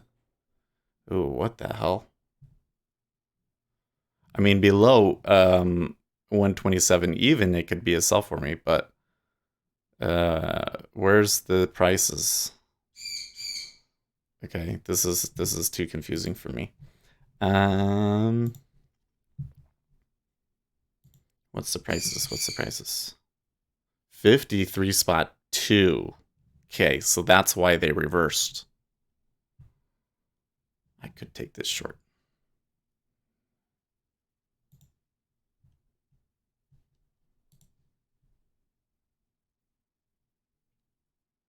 No.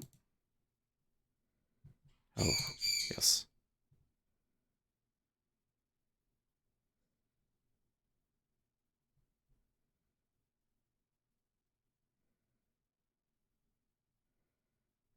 The uptick in the prices matters more, I think.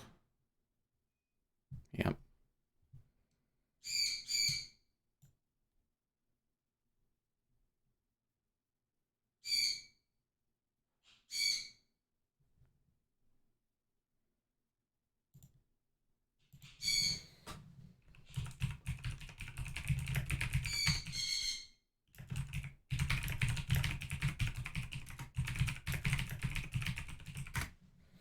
No.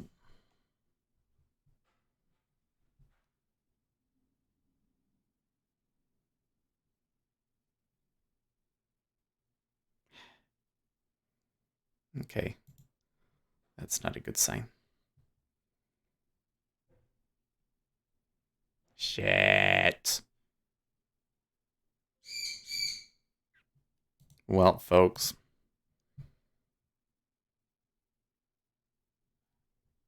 Oh, wait. How come that didn't stop me out? What the hell happened there?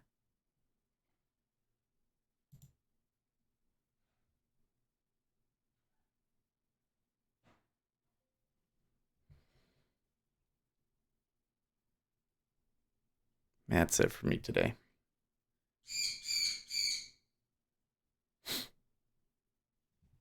Why did it not? That was weird.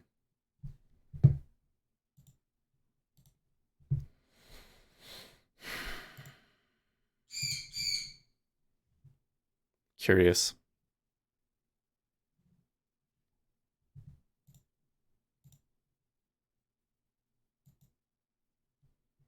Man, I'm so frustrated. I just can't win. Can I?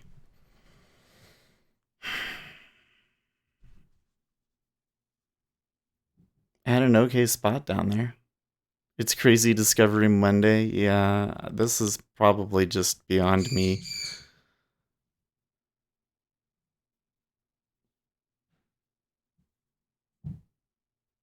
I can't believe that one went against me so quickly like that. ISM respondents. The threat of additional forces tariffs has forced a change in our supply chain strategy. We are shifting business from China to Mexico, which will not increase the number of U.S. jobs. Time to shift them again. Yeah, but then that was before they said that they were gonna tariff Mexico. So now where are you gonna go? Well, shit. I don't know what it's doing now. It's stopping there at 127. Really, in retrospect, a poor trade.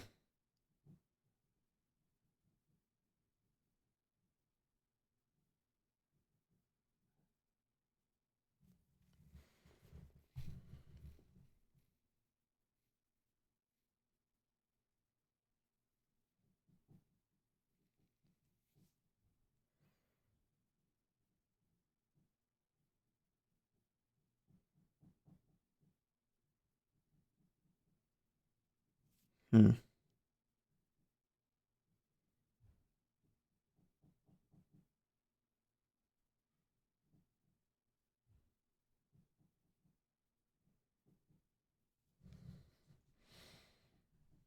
The thing is so far the volume has definitely been long.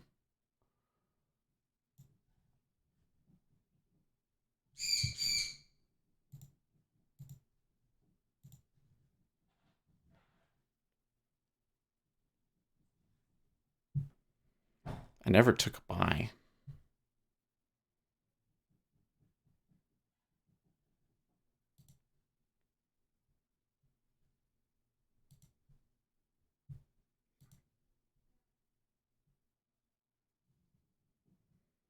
Okay.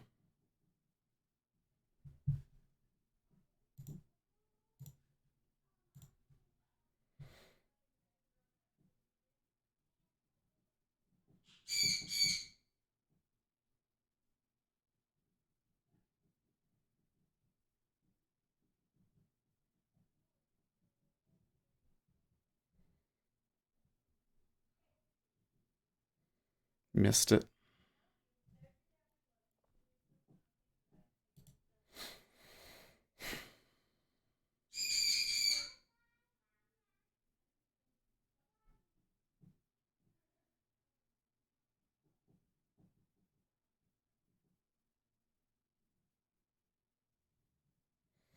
Fed afraid to cut due to inflation caused by trade war, so uncertainty rules. Yeah, that's exactly what I'm thinking is like, okay, you could get an uptick in inflation, but then that becomes transitory the other way.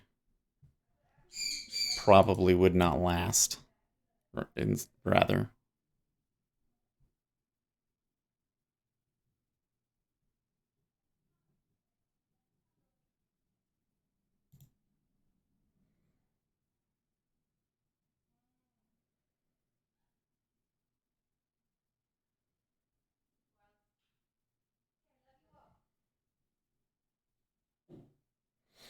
It's a little wild though. These up moves, uh, they definitely trend and everything, but it's kind of they're not just like I don't know how to describe it. They seem like they're stopping short, like that there should be more in it and they don't go.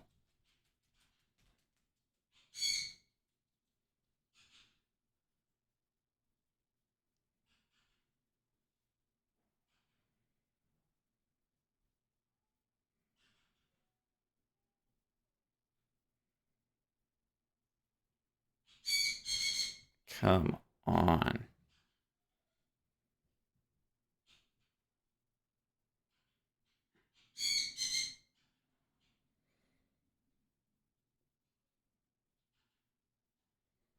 Hmm.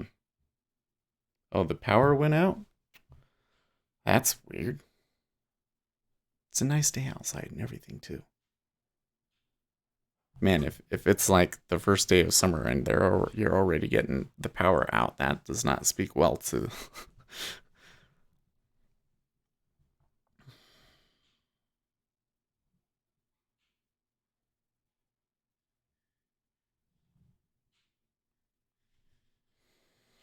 the threat of a 15% increase on Section 301 tariffs is a concern. Although the potential has been around for months, the recent deadline was not expected. We had calculated and communicated the potential cost impact to our leadership, was one of the notes from the ISM.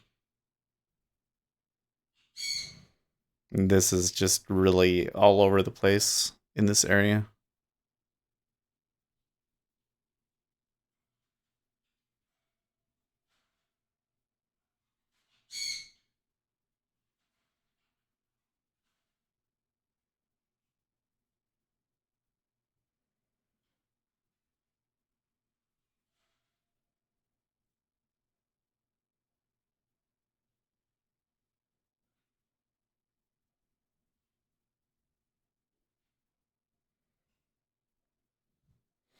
E-mini actually handled that whole thing okay. Like they're actually above the news price.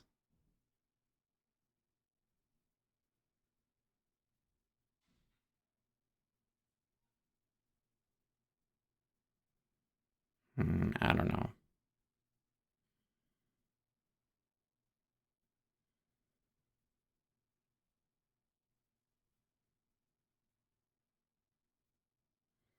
over here it seems they're having a hard time even holding a tick for me.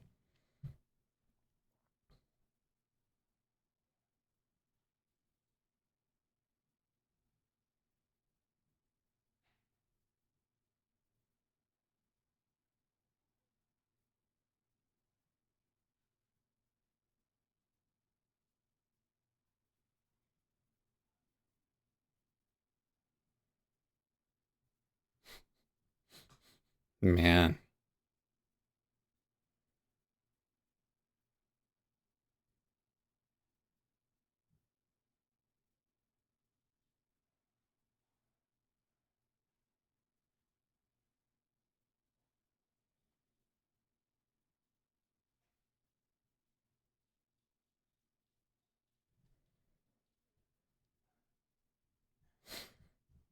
Not gonna lie, I've seen you make great calls on the E-mini. I should give it a shot sometime. To me, I don't know. I mean, every time that I really try getting into it, I don't do as great as I feel like we should. It's just a little bit too hard to find a spot in the E-mini for me.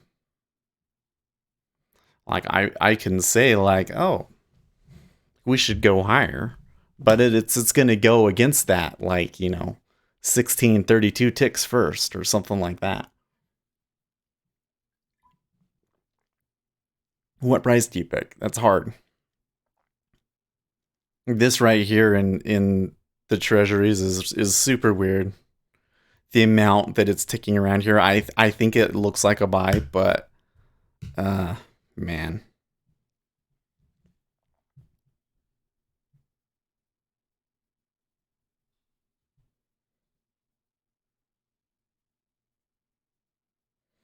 it's not holding much of anything. It ticks up and down a lot.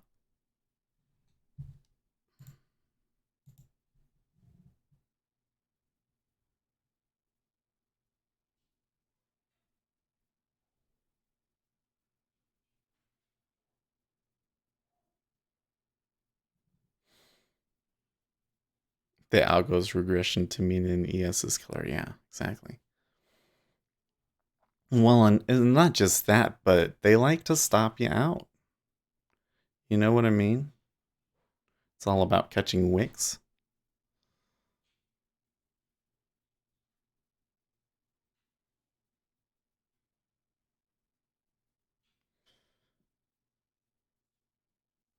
Seems like that's the way to have made money in treasuries today, is the stop runs. The early stop runs.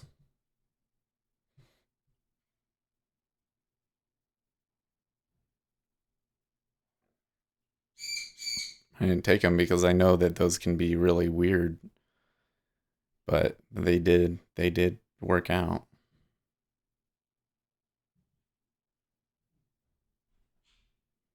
I don't know, this does appear to be resolving higher.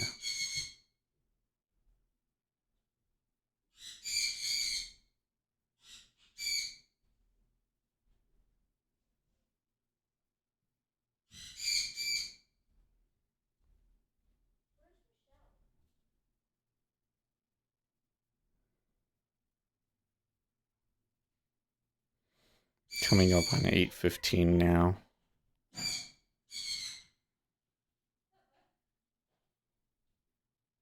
Hmm.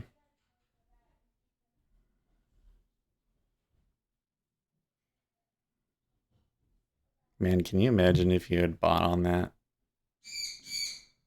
Ugh. Like that '05 area. Google trying to find a bottom and has a gap above to fill. Oh, they didn't fill the gap in Google?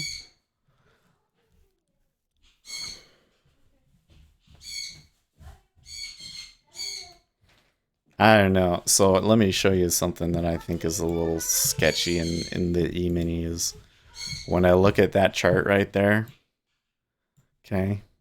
That down move right there, that you never see something that clean in the E-mini.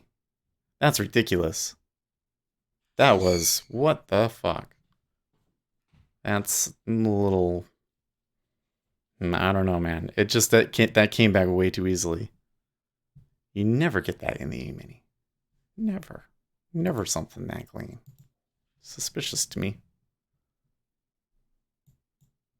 I don't know what it could possibly mean, but yeah.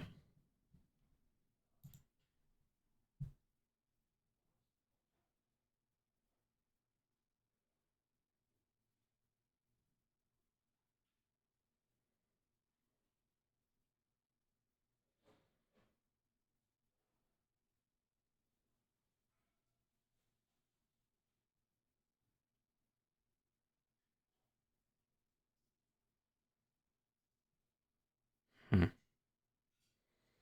See, those bits just pull way too easily.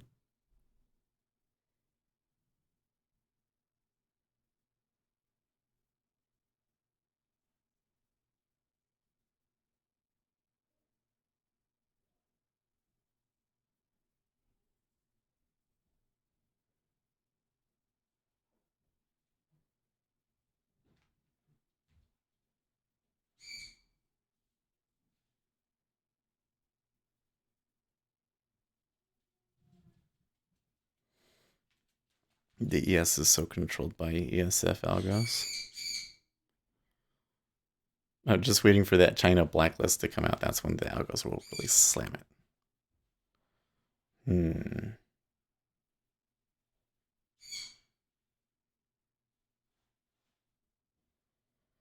Yeah, the Chinese response to this trade war is really odd to me because, you know, Huawei, well, sticking backdoors into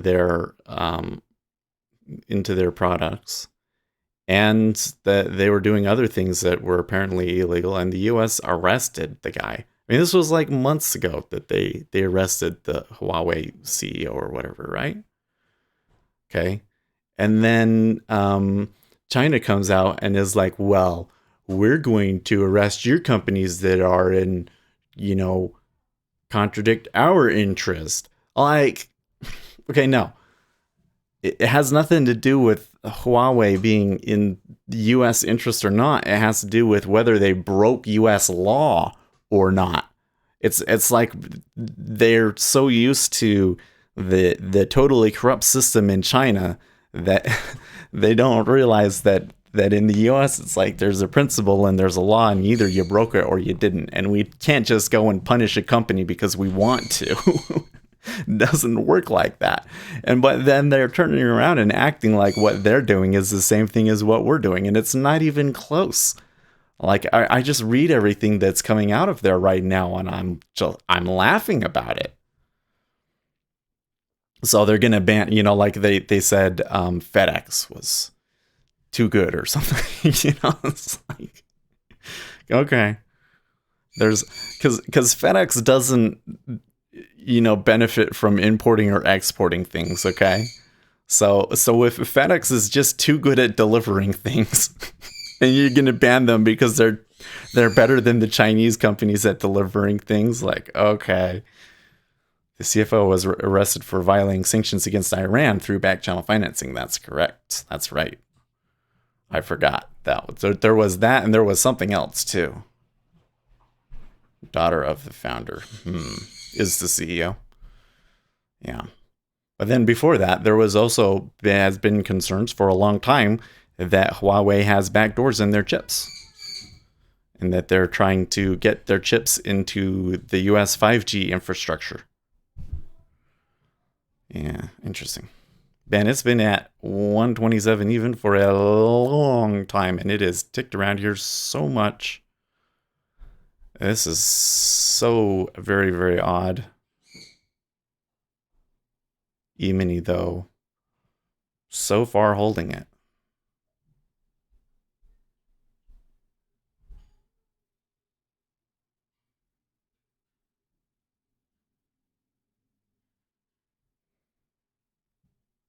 I've had 2 ticks in my favor and 2 ticks against me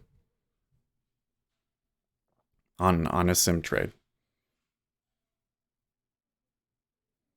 which I really feel like as soon as I put an order in there, the market starts hunting it. But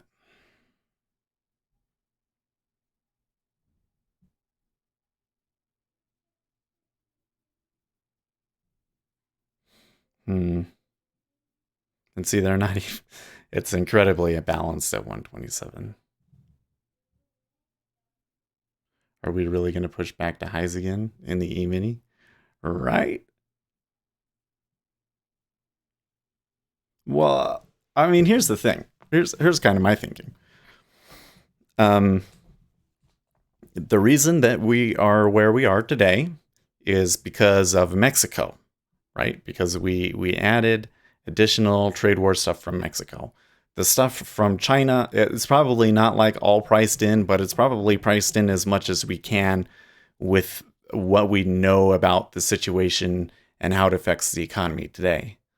So it's really the Mexico thing. Now, the Mexico thing, I think that people would have to go out and bet that Mexico and the United States come to some sort of an agreement. Even though Mexico was talking a little bit tough on Friday, then over the weekend they're talking a little, conciliatory again. So I think that the market seem there's some people out there that do think that they will come to an agreement. Um, hmm. So if that's the case, then aren't treasuries too high here? You know what I mean? I think all baseline utilities like water and electricity should be on manual analog controls, not on IP, not on analog. Huh.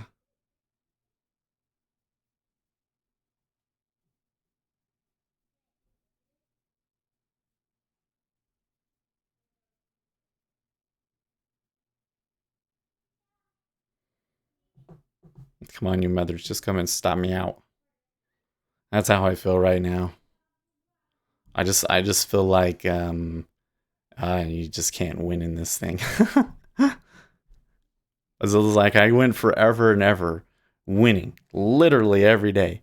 And then two or three trades and you lose it, literally all of it. So much work to build it up and then it goes so quickly and I can't figure out what I'm doing wrong or where I can possibly hold anything. Tariffs on Mexico are good. They use some funky chemicals in their produce.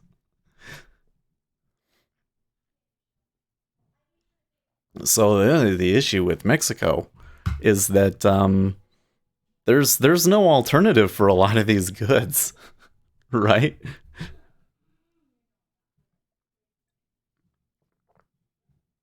This is where the global trade system really starts to the true nature of it really starts to come out, right?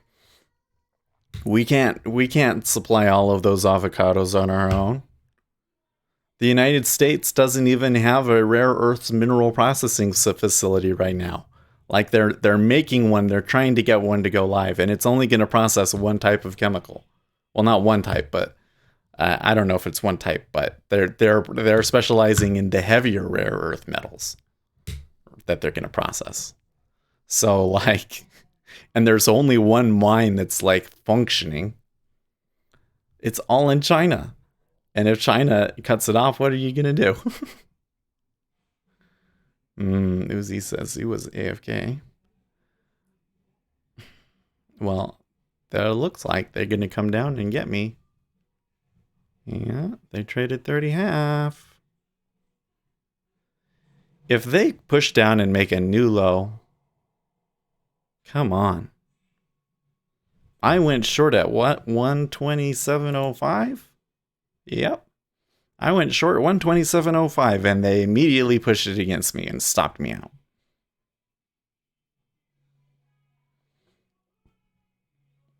I see market conditions are still shit. Yeah. Well, I took a third loss, so I switched over to Sim.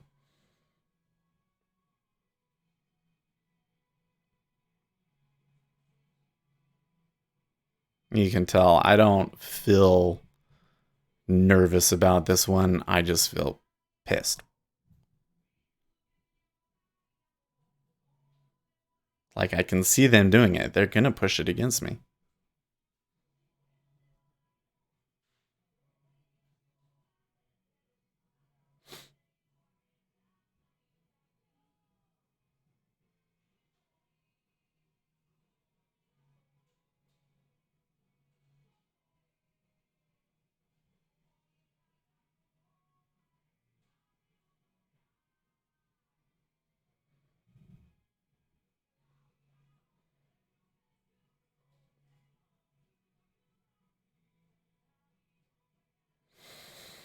Hmm.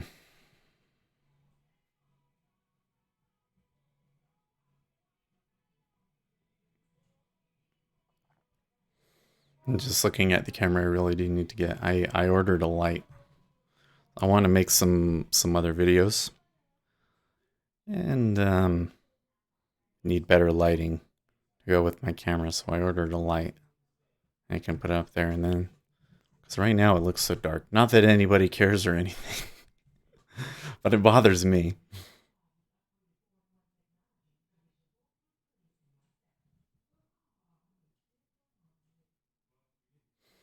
Hmm. It's so crazy. The Immuni's up there again.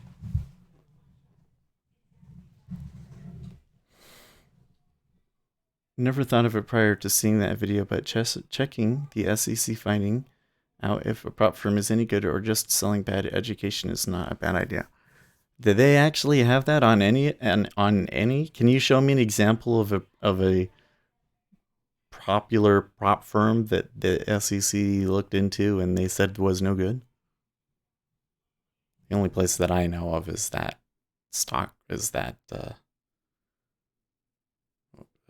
stocktradingschools.com or org or whatever it is. Tradingschools.org.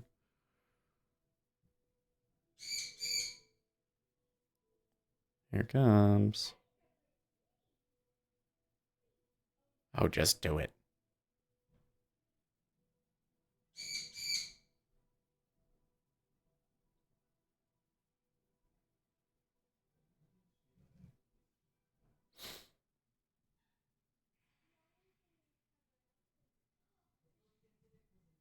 So mad because I was totally right in the end, but you can't catch a spot for some reason.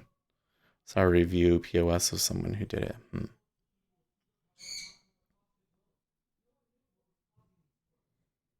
Post of someone who did it. Gotcha. I should have caught that meant post, but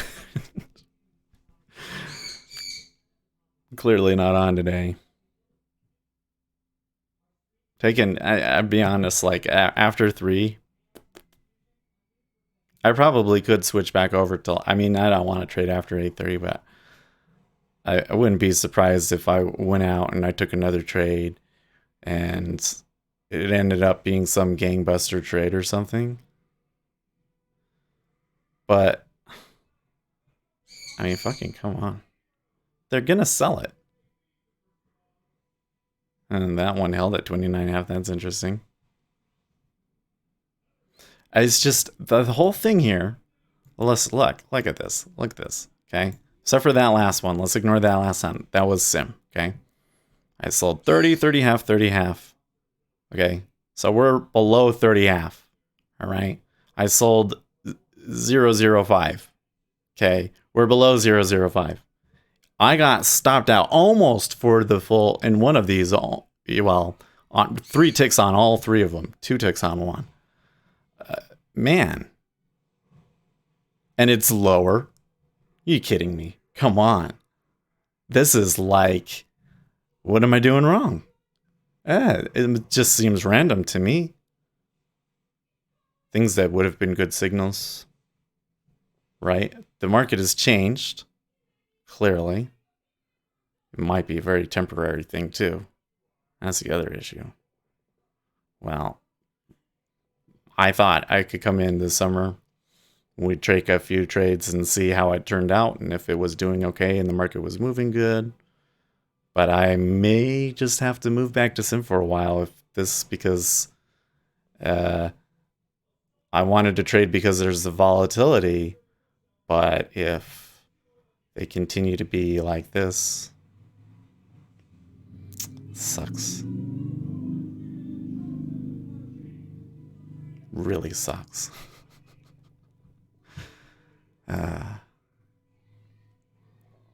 And the thing, do you know what the other thing that really makes me frustrated is that the trades that I've been passing up are some of the best ones. Like I had that long that was that off of my 11 tick zipper trade, and that one was good. And I had there was a couple of stop runs that I said you could maybe fade this, and those ones ended up being good. But I was too suspicious of them trying to stop it again because they did that one time. Ugh. So very frustrating. Clearly, my edge is gone or is completely useless in this particular market.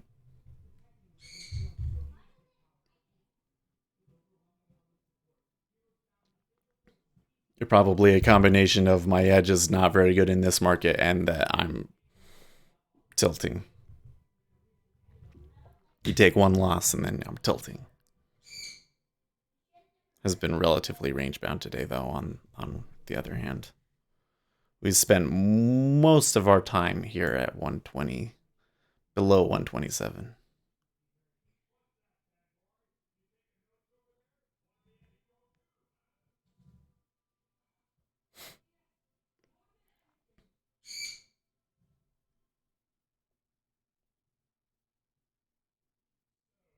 See, I want revenge so bad. They're gonna break this low. Like really?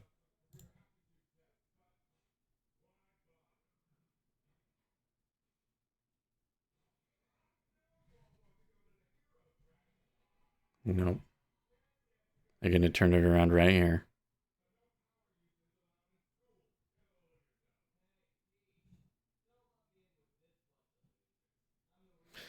What you get next season that you not get it now? What are the difference? I don't know. Um,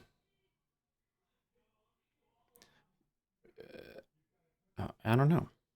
The thing is that right now it may be the case that um, the market is just ranging too far from my stop. Because on these ones, on two of them, I did get favorable ticks. You know, so normally if I get two ticks, it's good. It can just go. So for it to go two ticks in my favor and then turn on me is unusual for me, at least. Mm,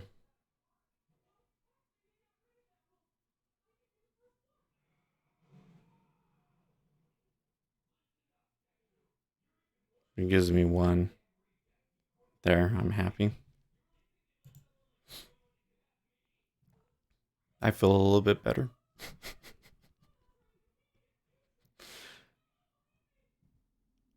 What's waiting for you if you wait till then? Well, so the thing is here's where it gets kind of weird. Normally, I would just not trade in the summer because I've never traded well in the summer. It's mean reversion so much, and you catching the edge. I really question if, as a retail trader, that you can find an edge in that kind of environment. Because I think that they just wait for all of the retail traders to go one way and then they go and stop them out, you know? But the market is active right now. So, my thinking was, well, if it's going to continue to be active in the summer, we could continue to trade it.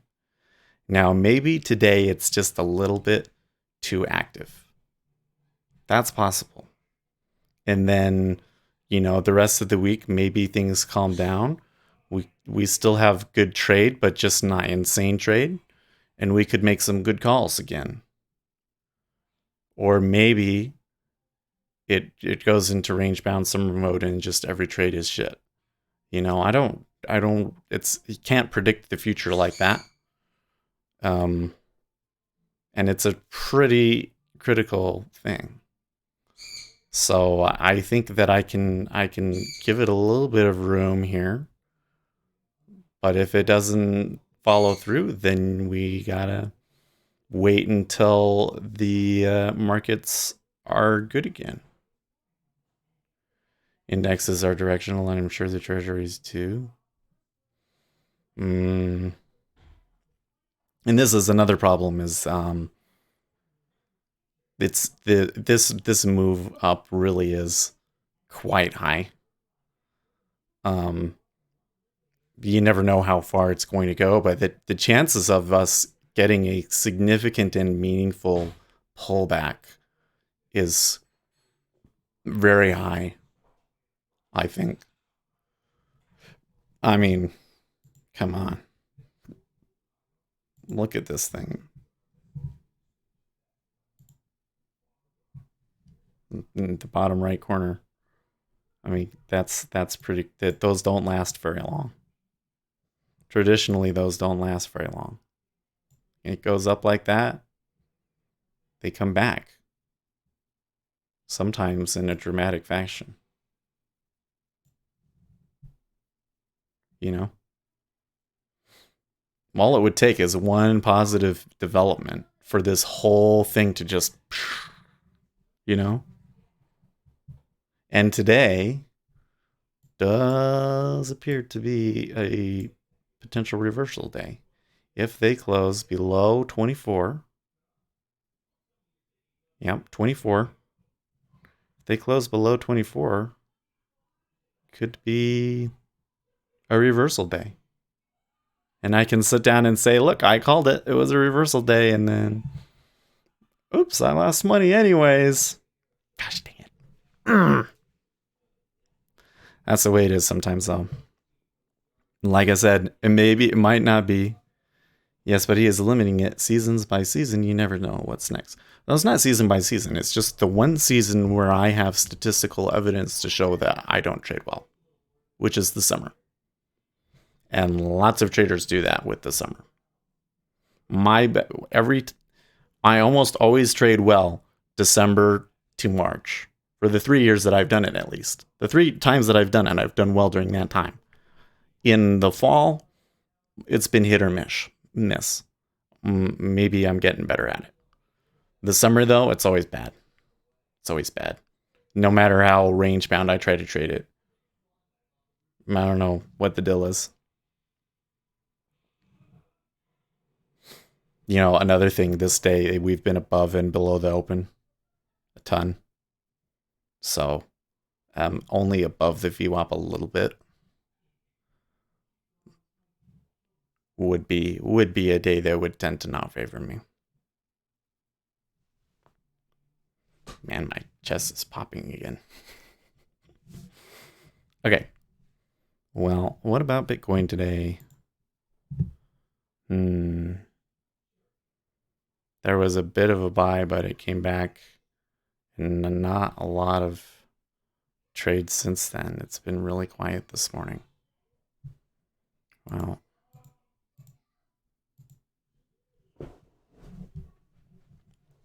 I don't know. I'm going to need to see some indication that I have something working for me before I start wasting more money. I think we're still like profitable, but it's not too encouraging.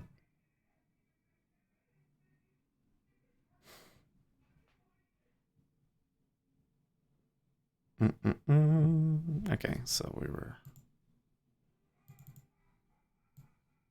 I just want to go back to last Thursday and be like, okay, I'm good.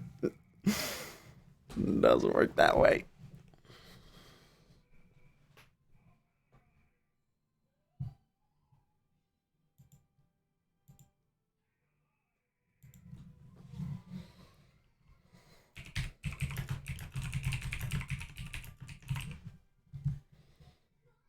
Oh, I have it on the wrong screen. I'm sorry, guys.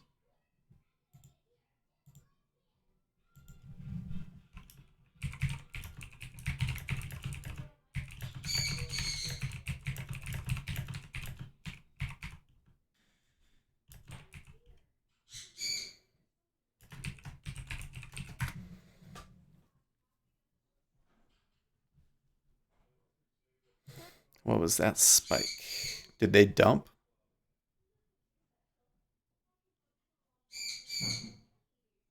I see a big iceberg in there in the 5-year and then it dumping. And I want to sit and watch it and trade it, but we know that it is time to go. can't do that every day. It's fine. If it does this today, then tomorrow, as long as there's not something crazy, then we can come out and do it again. Mm-hmm.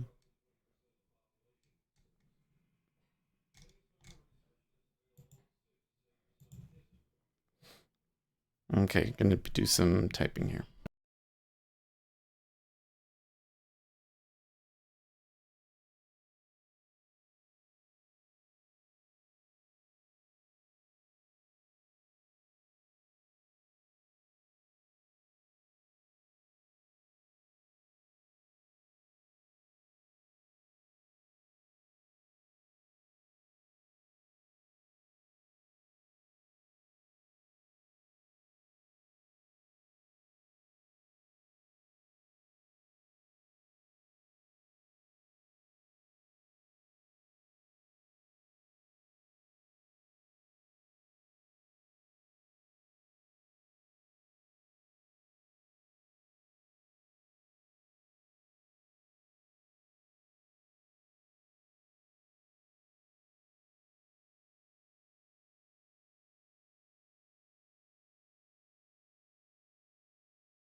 I see you moved your desk. No, I didn't. Well, I guess Rackley hasn't been around for a while, so maybe you haven't seen that I moved it. But yeah, I moved it, and I just moved the webcam so that it's pointing in a different direction because we thought that the side profile was a little better. You like that? It's good. Need to get. We're gonna get a key light here in a few days, so we get more light on my face. Should look a lot better. Dow Newswire said manufacturing not as bad as anticipated. And the numbers were. See, the thing is the headline number was bad, but the prices number was higher than expected, possibly because of trade war stuff, which is good and bad. Because it's bad because higher prices means less consumption, and it's bad because that means more inflation, which means that the Federal Reserve might have to raise interest rates. But it's also good because that means that tariffs are having the effect that is intended and that it actually could increase domestic production. So that one always is a mixed bag. I had it right. It fucking pisses me off. I had it right. It came out and I said the prices is high. The treasuries are going to roll this back. And they pushed back from that. When they came from here to here, I was like, okay, I got to pick a spot and go short. And I picked this spot and I went, yep, there.